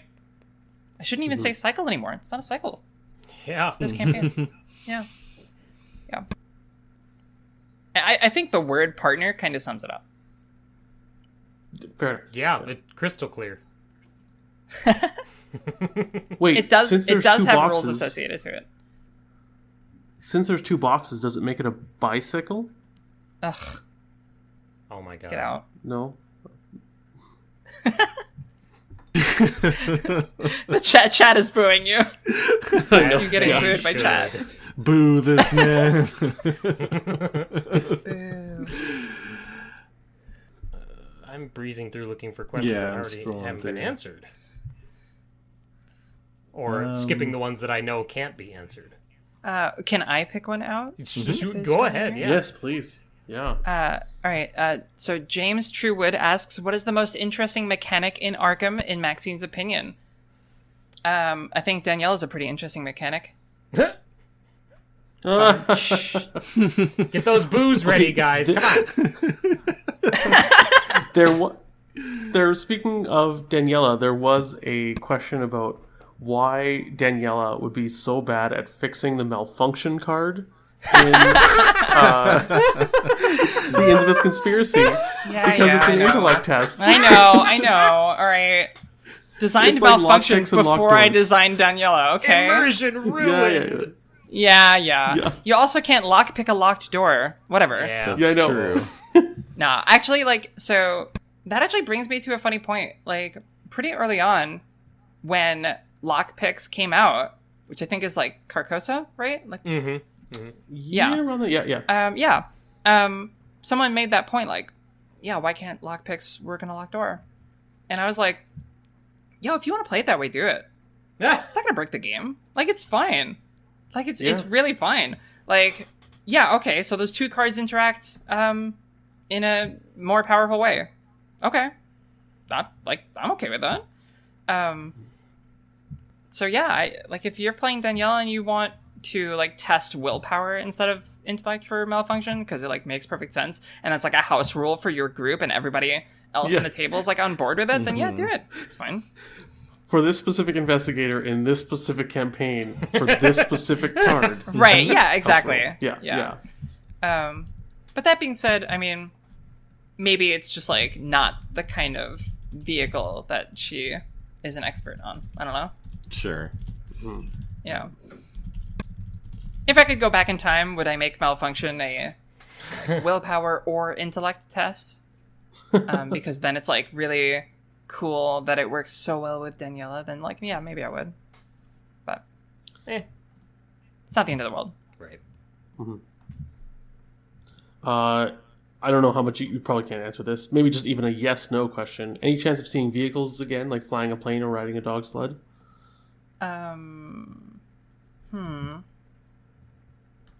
Not in the way that we saw in Innsmouth, but yes. Okay. Riding an orca confirmed. Orca. Yeah. Oh, it's Unkajuk, right? Or what's his name? Ungajuk, yeah. Oh, Yeah. There you go. Oh, Watch our rhyme playthrough. yes. Go do it. Do it. It's all on Yeah, YouTube. penguin It's great. mounts. Penguin. Penguin Steed. Oh my god. It'll be like horror in high gear, but on penguins instead of cars. It has to be all downhill, otherwise they're not that fast. Network 57 actually asked about vehicles too, and asked, will we see the return of vehicles, and if so, will they be water-based craft, and if so, will we get to fight an orca? Which I learned today is a dolphin, not a whale. You just learned that today? So Yes. Oh. My world was shattered. I'll let you figure that out. Yeah. I won't answer that one.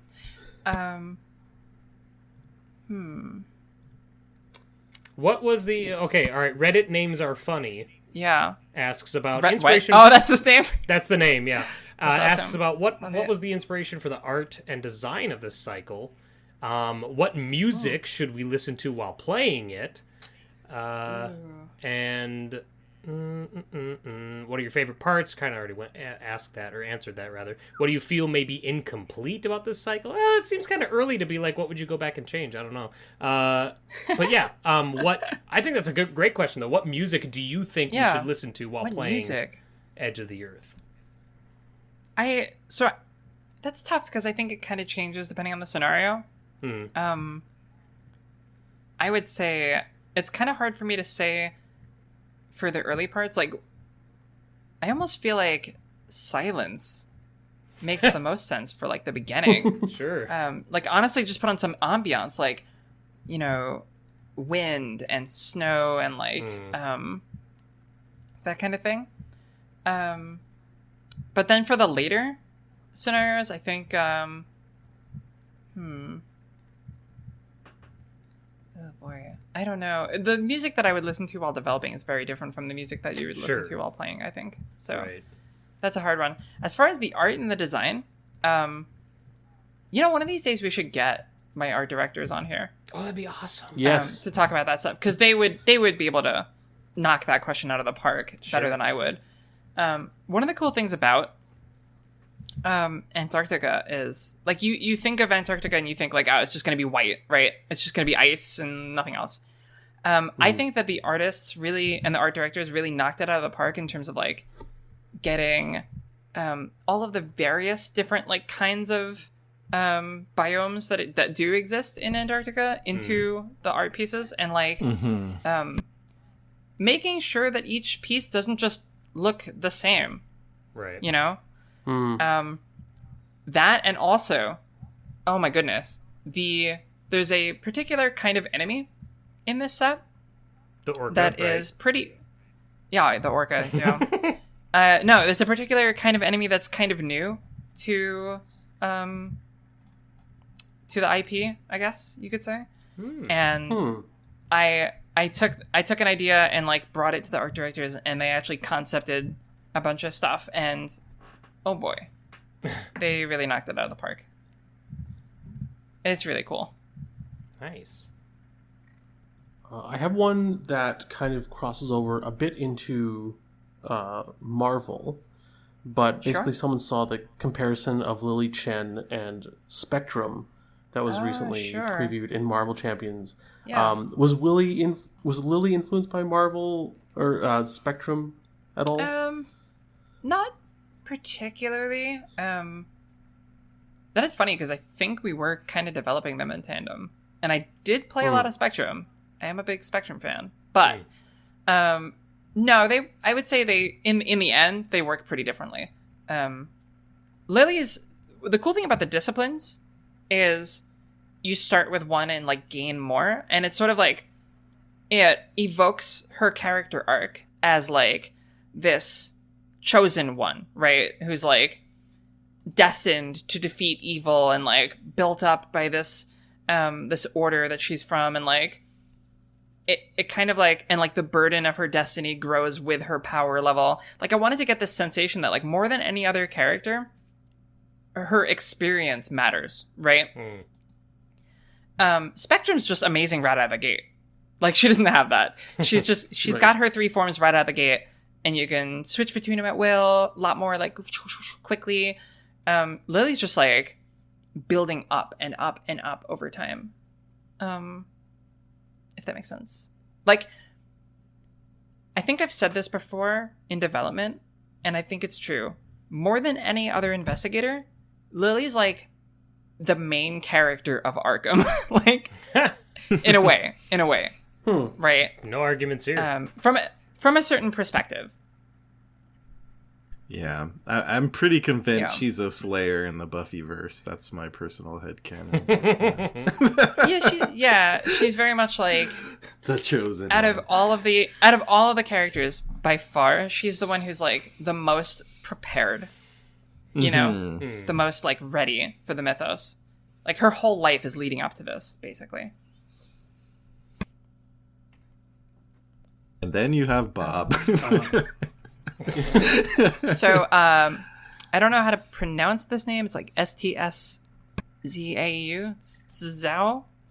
I'm just gonna go with that. Says, is this something that you guys plan to use for all future campaigns, or do you plan to keep it as an exclusive theme and characteristic of Edge of the Earth? So, normally I can't really talk about future releases, but this is one thing I can say confidently. This is the plan moving forward. Yeah, I mean, maybe not forever. Things are always subject to change. Obviously, we thought that Mythos packs were going to be the way moving forward when we first started the game. So, you know, we're open to change, obviously. But yes, the plan is that this is not just Edge of the Earth. This is the way for future Arkham products, period. Specifically the 2-box model. Yes. Right. The investigator box and the campaign box. Yeah.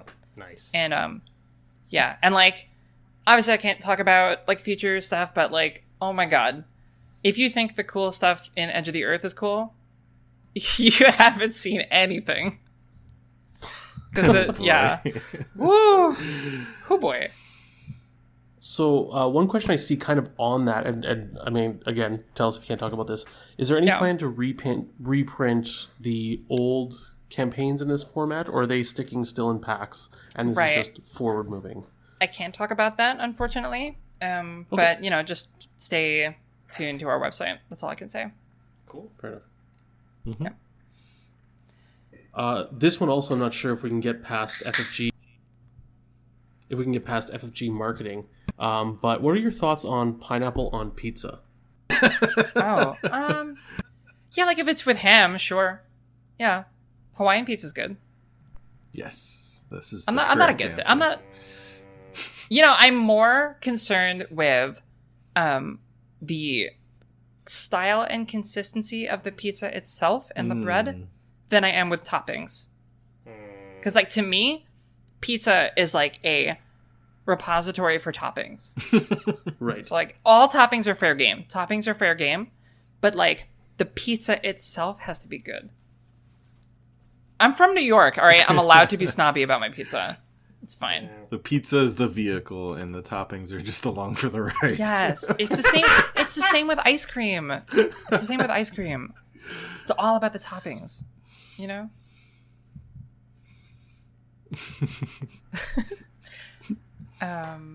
Here's a fun question. I don't know. This one doesn't have a person attached to it, so I'll just.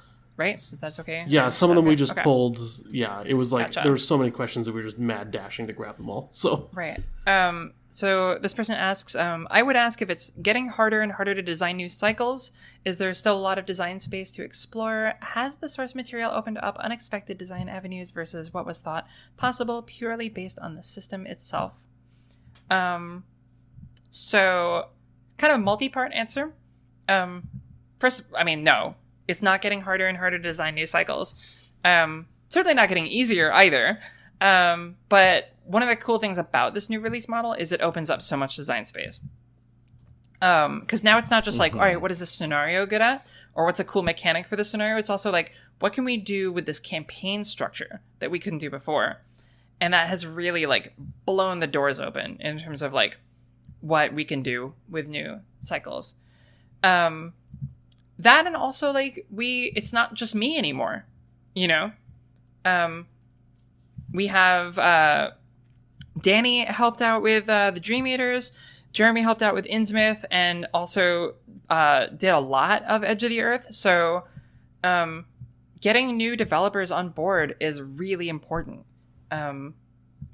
If you look at like Lord of the Rings, one of the greatest strengths of that game is it went through so many different hands. And that can be a downside sometimes, but with Lord of the Rings, I think it was huge in pushing the kind of diversity that you get over 9 cycles. Lord of the Rings had like 100+ scenarios. Yeah. And out of them, I would say like each developer maybe had a hand in like 20 to 50, depending on who you talk to. Actually, if it's Caleb, it's probably more like 80. Sure. But like getting different people in there, getting their creativity in there is really important for like diversifying the kinds of scenarios that you get to see and player cards. Oh god, yeah, and Thoth in chat mentions fan content. Like, oh my god, for real. Yeah, there's a lot of good. One comment I actually saw. Yeah. One comment I saw about the fan-made content on the Marvel Discord was that there was a comment made on the Arkham one about how people are constantly blown away about how the official content keeps on blowing away the fan content, which keeps on blowing away. Like it just like it's like you and the fan creators are like in this arms race, and it's great for everyone, and each one keeps on just landing these haymakers after haymakers of amazing stuff. So. I often like to say that like how do I say this without sounding just like... So I think the benefit that I have is I have a team of people who are helping me out. I've got the time and the resources to really like spend so much time on each of these scenarios. And I have a producer who's helping me out. I've got my manager helping me out. I've got a graphic design team and an art team like dedicated to this game. Content creators don't have that. Like if fan-made scenarios, it's just you. So like, goddamn, the fact that they're that good is insane. In a good way. I think that like some of that talent is extraordinary. This stuff is good, but like, of course it's good. We've got all the resources in the world, you know? Yeah. At least that's how I feel sometimes. Sure. So yeah. And I do like to spend as much time as is necessary for each scenario to make sure that they're really good. I think there's something to be said too that, like yourself and Nate, when you created the Arkham Horror LCG, you made an incredible game system, right? That is just so flexible and fluid that people feel like they can create something in it. Yeah. It's almost like, like to use Yeah, a bad like the example, possibilities probably, are limitless. Yeah, right. Like it's like an RPG almost, where it's like, here's this book, but it's just a system, and you can just fit things in. Like, that weapon doesn't exist. Well, yeah, you can make it because you have a general idea of how it works, right? And that like the basement, the foundation is built, and it's just a bunch of people, yourself included, building houses on those. Yeah, foundations. and that's, you bring that up as like a de facto good thing, and I think for this game it is, but also like every game should have a different feeling, right? So like, for example, Lord of the Rings. I would argue that the way that things work in Lord of the Rings is perfect for Lord of the Rings, right? Because Lord of the Rings is about a journey. It's about a quest. It's about moving from point A to point B, and like the path you took to get there, the encounters that you faced along the way, and to be really corny, the friendships that you formed along the way, right? Like that's the core. That's the core of Lord of the Rings. The real victory point if you were is the going, friends we made. Right. And this is really silly for me to say, coming from the person who made the quest that works this way, but if you were forming a map with the location cards in Lord of the Rings and like moving back and forth between them and going back to where you've already came from, it wouldn't feel so much like a journey. You know what I mean? It wouldn't feel so much like Lord of the Rings. Right.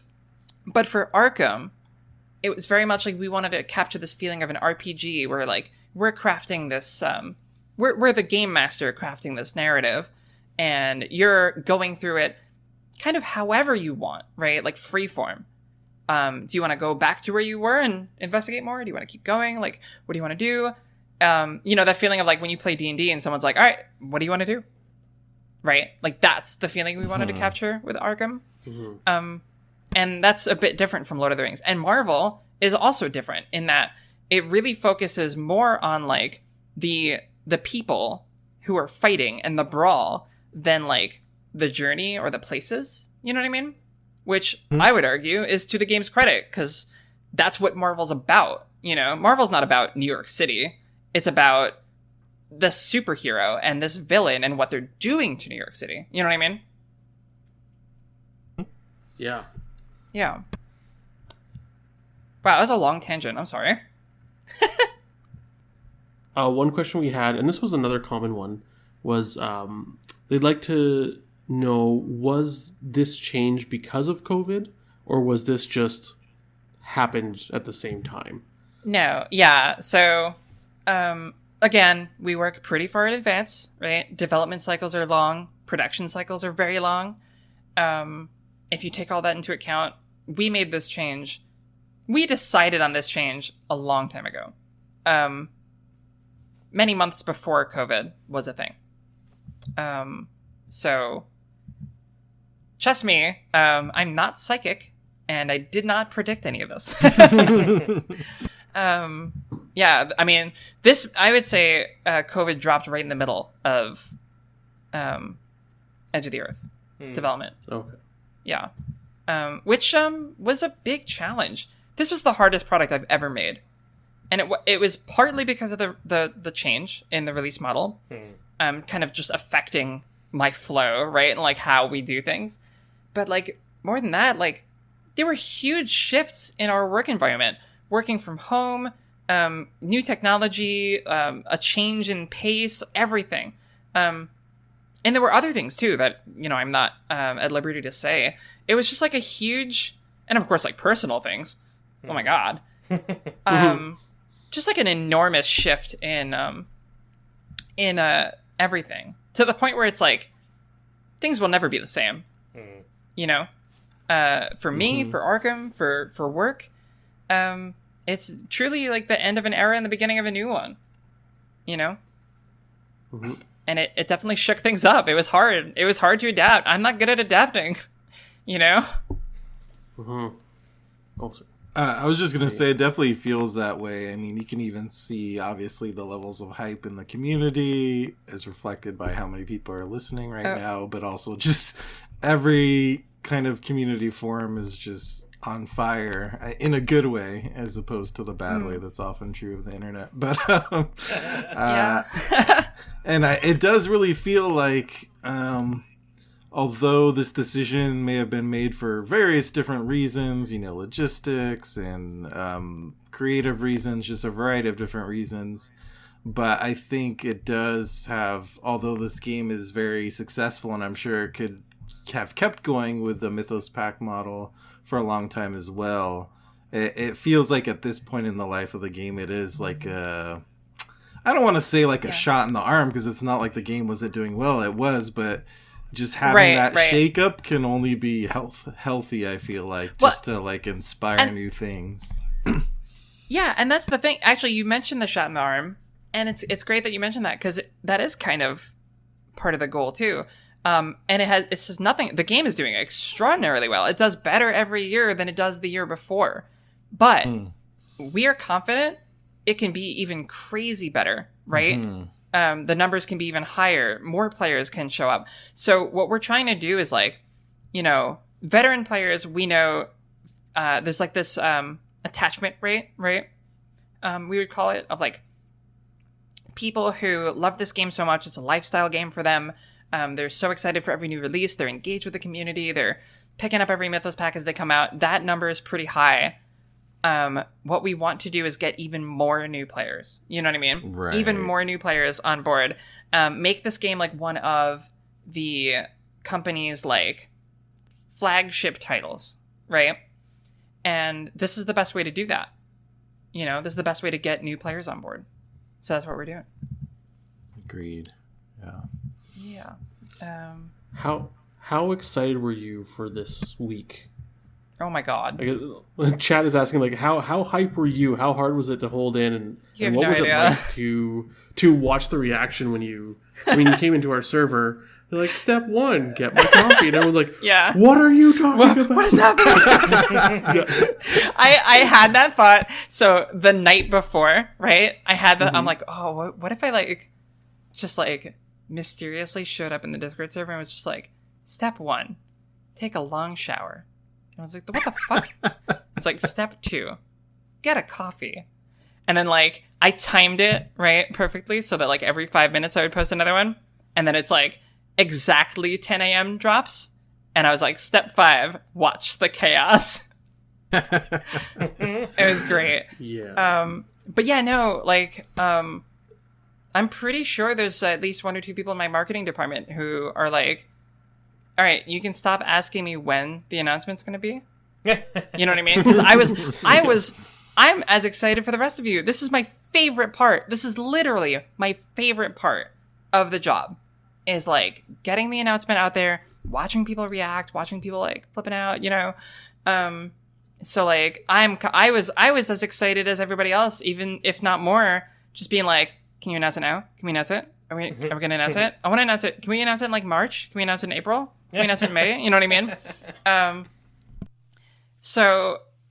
Yeah, I'm really happy. I'm really excited. I mean, yesterday I basically took half the day off because, was it yesterday? No, Wednesday? Yesterday. No, it was yesterday. It was yesterday. God. I have no sense of time anymore. No. Yeah, I basically took half the day off and just watched the reception, Partly because that's part of my job, but also just wanted to watch, I just wanted to be part of it. Mm-hmm. It was fun. It was a lot of fun. Especially with a product this big, with a shake-up this big, Yeah, totally. Mm-hmm. Yeah. I'm so a lot of people know this about me, but I'm really into the video game scene, right? And one of my favorite things to do every year is watch the Video Game Awards and the PlayStation Experience video and shit, the live stream, where they announce new games, and watch the trailers, and people who I sometimes invite people over and we're watch it together, and I'm sitting there and I'm hitting the couch with my fist oh, is this gonna be Resident Evil 2 remake? That's Leon. Yes, I know. You know what I mean? That's my favorite thing to do. So that's me in a nutshell. I love that stuff. So getting to see that from the other side is really cool. And like the in-flight report at Gen Con, you know? Yeah. Yeah. Very sad that we didn't get to do that at Gen Con. Oh, God, I know. Like at Gen Con, you know? Yeah. Oh, yeah, it's a shame. But yeah, no, that is really exciting stuff. Wow, I had something and now I totally lost it. Just sitting up from my reclined position, and I apparently left the just idea jostled behind. it loose. I'm gonna recline back again, and hopefully it'll come back to me. Do you want me to... So someone asks, what was the earliest recorded troll tweet for this release? Not a tweet, but I definitely dropped some...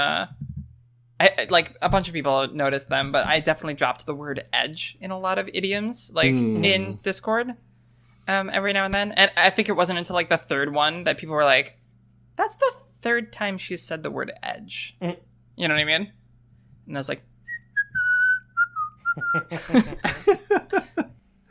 it's just funny how obviously how dedicated everyone in the community is, but they will just like pick apart your words sometimes. Yeah. In this case, it was true. I think they've learned by now. Yeah, I think they've learned by now. They know you're right. And also like crack the case. Oh my god. When I knew that we were doing Dream Eaters instead of Edge of the Earth, and then Innsmouth, I was sitting there like, man, people are gonna see Edge of the Earth and like crack the case is like 3 years old by now. You know what I mean? Yep. And I was worried that people wouldn't even see it, but people did. Oh no, it's amazing. I was just worried that people wouldn't notice it. Right. Now, if like Dunwich referenced Edge of the Earth, then that might be a bit, but that would have been really cool. I do love dropping stuff like that, like hints into the far, far future. Yeah. Well, should we roll it into a little bit of a high and tight tentacle time? Where we see what other stuff has been grabbing you. Maxine, what's been grabbing you? What's your non-Arkham things nowadays? Well, as people know, I play a lot of Destiny, and I play a lot of Genshin Impact. Those are like my two games that I'm playing a lot. But then Resident Evil Village had to drop, and shake that up. So I played Resident Evil Village for like 2 weeks straight. Beat it twice. It's really good. It's very, very good. I like it a lot. It's not quite Resident Evil 7 for me. I actually think that I'm one of those few people who's like, Resident Evil 7 is the best Resident Evil ever made, in my opinion. Yeah, I know. I get that a lot. It's just, oh god, it's so good. I'm going to do a whole blog entry on Resident Evil 7 at some point. I have to. I recently replayed it right before Village dropped, and like the whole time I'm like, God, this story, the internal consistency of Resident Evil 7 is perfect. It's so good. I still need to like play you it. can yes you do. Like, yes, I know there's some problem, like some people are like, yeah, there's only like 4 enemies that you fight throughout the whole game. Fine, I get it. But like as a storyteller, for me, looking at Resident Evil 7, I'm like, every single plot point, like I could build you a timeline of the events that happened before, during, and after Resident Evil 7 that is like perfect, just from reading the entries in that game. And everything like makes sense. Everything that happens makes sense, you know? It's video gamey, but it's video gamey in a way that's like, yeah, I get it. Some of the things that happen in like other Resident Evils, you're like, what? You know what I mean? Yeah. Even Village, I love Village. I adore Village. I've played Village, twice in a row in 2 weeks. But sometimes there's stuff that happens where I'm like, what? Like, did the villain really rig this key to show up when they die? Why would they do that? I don't understand. That doesn't make any sense. You know what I mean? Like that kind of thing. It takes me right out of it. It's very video gamey. It's like, oh, the exit just happened to be right behind where the boss showed up. Like, okay, that makes sense. Might as well explode into coins. Right. So it's like if you like take, and like Resident Evil 4 was the same way, and Resident Evil 4 and Village share a lot of the same DNA. So I get it. It's very silly. It's very over top. Yeah. Jack Shandy in chat says that. It's very silly and very over the top. But, like, it's still super fun. So yeah, I think that basically sums it up. But, like, Destiny, oh my god. It's still, like, my favorite game. I probably play it, like, every other day. It's a really good game. It's a great game, and if I keep talking about how much I love it, Nick is gonna kill me. Me and Nick can agree on like 99% of games and like life, except for like Destiny is one of my favorite games ever made, if not my favorite, and World of Warcraft is one of his favorite games ever made. It used to be. Oh, okay. All right. Sure. It hasn't been for a while, but no, I'm not a big fan of Destiny. Like you talk about Destiny, and the way you talk about it and the things you talk about, I'm like, God, that's so cool. And then I look at Destiny and I'm like, God, I wish I liked it. Like, I wish it was fun for me. I mean, that's fine. It's not for everybody. Right. Obviously. Yeah, everybody likes different things. But no, you're right. We do, our Venn diagram crosses on a lot. But then the stuff that it doesn't cross on, we're like as far away from each other as possible. It's just Destiny, yeah. I could probably, I'm pretty sure I could talk about Destiny for like hours, you know? I even recently did a live stream where I was just doing Destiny, and like the content that I was playing ended a little shorter than I thought, so I just like went around and like showed people stuff. There was like 10 people chatting, and I was like, check out the Dreaming City. Oh my god, how cool is the Dreaming City? And I like went on a lore tangent for like 20 minutes because it's just so freaking cool. I'm sad I missed that stream. I mean, you can watch it. It's on my I probably channel. will now. Well, I do want to stream more. So if you haven't seen any of my streams, I'm not very good at it. I don't know why you would watch it, but if you do, twitch.tv/natsuno_yoru. It's the same as my Twitter tag. Neat. Nick, what have you been playing? Mass Effect. Wait, let me guess. Okay. Oh, I was gonna say D&D. Well, yeah, okay.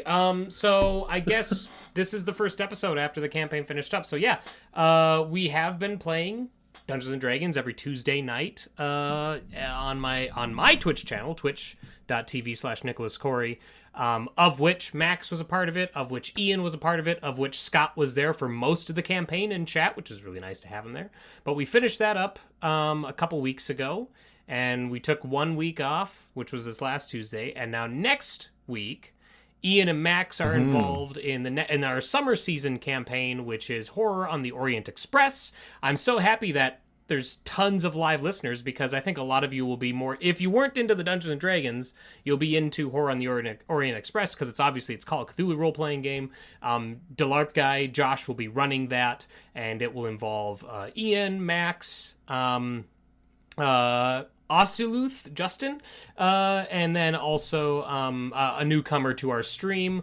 His name's Brian. So I'm excited to watch that. I'm not involved with it in any way, but it is being streamed on my Twitch channel. So twitch.tv/NicholasCorey. You should check that out. That'll run every Tuesday from 7 p.m. to 11 p.m. Central Standard Time. From here until it's done, which is probably going to be October-ish is kind of what I'm thinking.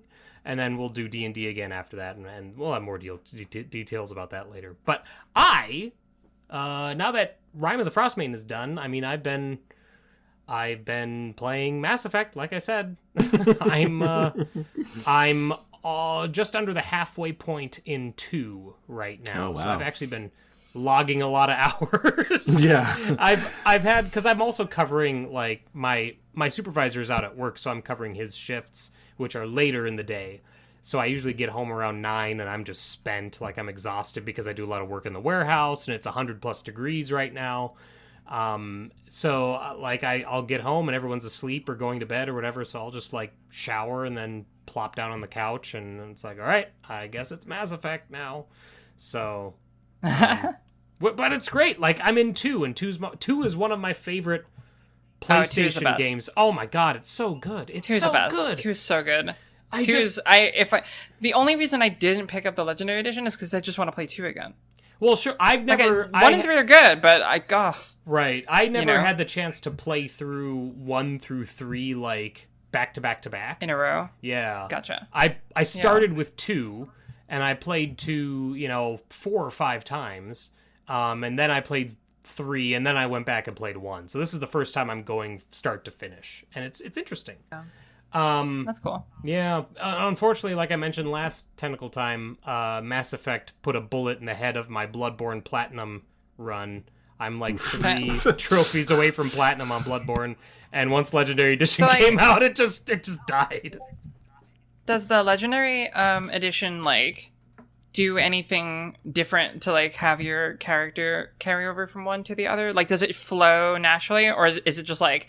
Main menu pop up. Pick a game. 1, 2, 3. Yes, it's that. You know what I mean? It's definitely Okay. definitely a remake of each game that's just packaged together. Gotcha. It's not, and that's someone else asked like, oh, are there Justin in chat? Yes, I did beat Defiled Amygdala. I wasted about 28 insight on it.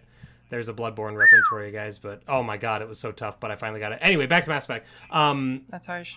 It is. Someone asked if they added anything to like the planet stuff in the first one or anything, and they did. Like it's literally just a remaster. There's no new content. Same game looks better. Exactly, and especially for Mass Effect 2, that's all I need. Well, yeah, I mean, Mass Effect is like a masterpiece. So why change what isn't broken? I guess. Yeah. Actually. Do you mind if I forgot to mention something? Go ahead.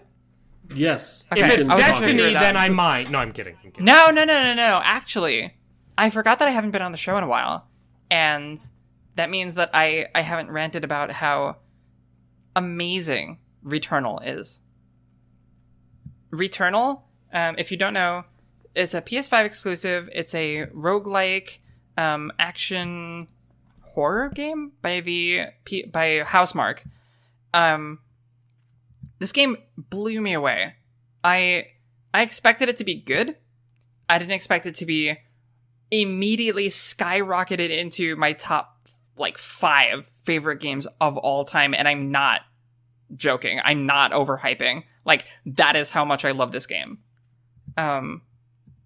So like, I don't even know what else to say. Returnal is so freaking good.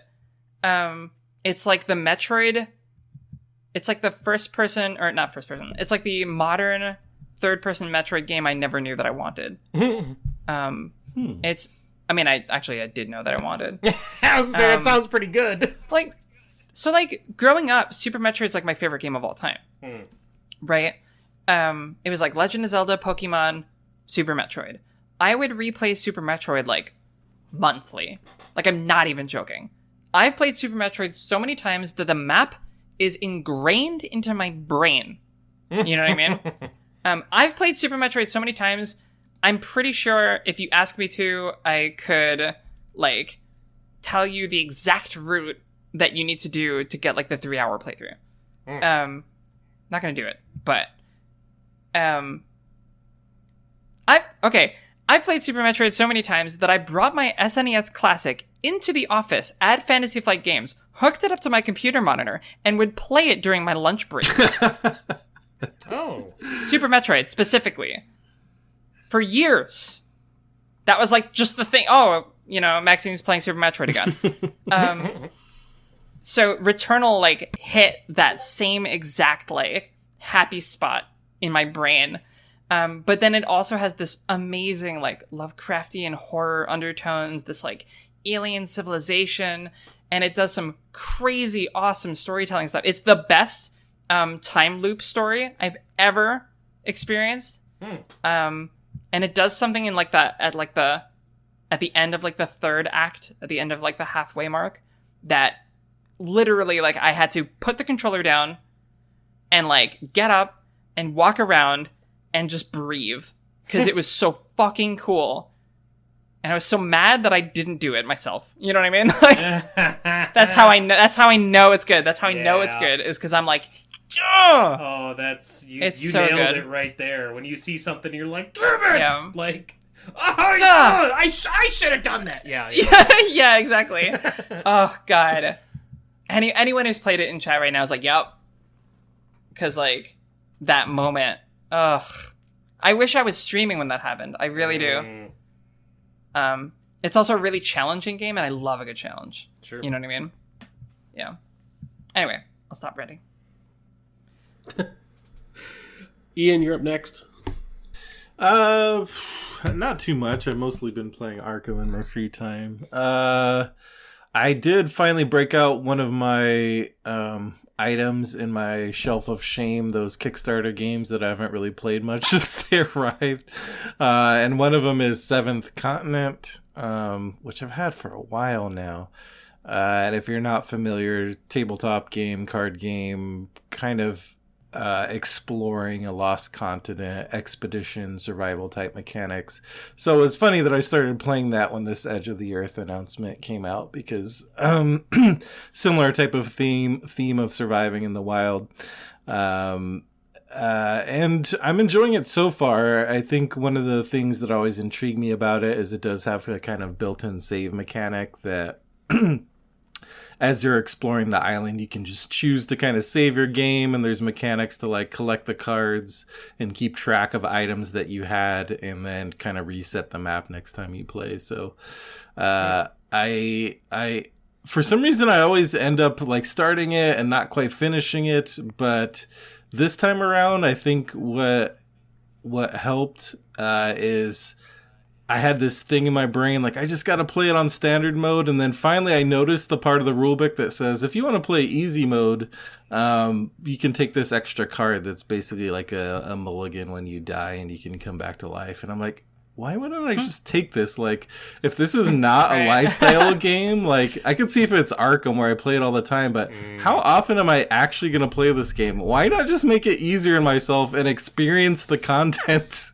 instead of imposing some arbitrary, like, difficulty on myself, which will probably ensure that I don't see as much of the content? Like, why wouldn't I want to see more? So, I'm a huge proponent of playing on easy mode. Yeah. Like, honestly. I do it all the time, and I love challenging games. It's a mind, like, it doesn't make any sense, but yeah, it really I think you hit the nail on the head. It really depends on like how much time do I want to invest in this. You know, do I want to get to the end of this? Do I want to like experience all there is to offer in this game? You know, yeah. Do I have the time to experience it? Yeah, I think I'm gonna try to apply that to more of these like Shelf of Shame Kickstarter games that I haven't played that much. Like, if I'm not gonna play them that much, like, I just need to find ways to maximize how much content I see of the game. Like, that seems like the best way forward. Other than that, the only other thing I've just been I finished the whole Expanse series. Like, I read all the existing Expanse books within the space of a few months. Like, that's how much I like them. So I highly recommend. Amazing, one of the best sci-fi series of all time, in my opinion, and it's a newer series. It's funny you bring that up, Ian, because my manager just loaned me, or actually gave me, the first 5 books. Ooh, nice. Oh, nice. First 4 books? First 4 books. And I'm on, are you ready? Page 4. Nice. That I just finished. I have literally read the opening chapter. I just finished the Audible book 1 for Expanse like a month or 2 ago. Nice. Oh, it's that first book is amazing. Like, it's so that was me listening. Like, you're talking about, you had that moment where you're like, why didn't I do that? That was me listening to the Expanse the whole time. I was like, God damn it. I will say that opening chapter definitely hooked me. It's so because it was like it's like by the what was it? The first line is great. I love opening lines in books. And that first line is something like, by the 8th day she was ready to get shot. And it's like, what? What does that mean? Yeah, You know what I mean? so Like, good. what? And then you like, it's really cool. Actually, Ian, if you're done, there's a very important question in chat that I have to answer. I think the only last thing I was going to say is, from here on, since I finished Expanse, I'm going on a run now through reading a bunch of cyberpunk novels. Because I realized, although I love the cyberpunk genre, I've mostly consumed it through like movies and TV shows and video games, but I haven't actually read a ton of cyberpunk books. So I read through Neuromancer, which is like one of the foundational books. But Hell yeah. from there, I was like, okay, where do I go from Neuromancer? So now I'm reading Trouble and Her Friends, because I was like, I really want more like women and not just like straight men in my cyberpunk. So where can I go from here? So I'm reading Trouble and Her Friends, which is really good so far. And then I asked people in our Discord to give me more recommendations. So yeah, if you want to find me on Discord, shoot me your favorite cyberpunk novels. I'm just gonna go on a spree through cyberpunk. All right, I'm done now. Can I offer a recommendation? Oh yeah, for sure. Ian? Mm-hmm. Have you read the Netrunner novellas? I haven't. No, I always wanted the Android to. novellas? Yeah. I think my favorite one, and it's one with a female lead, is Monitor by Leigh Alexander. I think that's like one of the best like Android stories, like encapsulating sort of like the pros and cons of the future. You know what I mean? Yeah. It's very cool. Okay, I'll definitely check it out. It's a quick read too, so that's good. Anyway, sorry, I didn't mean to interrupt your tentacle time. No, I'm good. I'm done. Word. Maxine, there was that very important question in chat. Yeah, very important question in chat. Yeah, Pixie asks, does the new expansion have any cats? Very sad to say, I have betrayed my people. Because not only are there no cats, there's definitely dogs. Dogs. Oh my god. What about snow leopards? Are there snow leopards? I put dogs in the game. I know. Oh man. It's terrible. No wonder your cat's been bothering you lately. It's not even a Barkham expansion. I know, she's very mad. It's like I put only dogs. How dare I? Seriously. But Brandon will be happy, I guess. I guess so. Yeah. All right. Well, Maxine, thank you for joining us, especially at this short notice to talk about this amazing expansion that you are bringing to us. Thank you. I don't know anyone who's not excited. So, thank you everyone for thank you everyone for joining us on episode 107 of Mythos Busters. We will see you guys next time. Bye.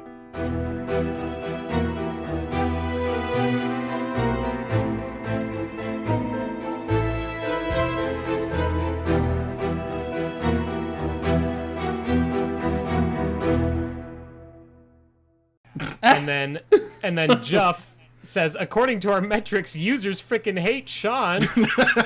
Oh gosh. I just wanted to get that on the recording so then that can be part of the cold This open. is the coldest of cold opens. Yeah, I was gonna say. Ice cold. That could just be the end stinger.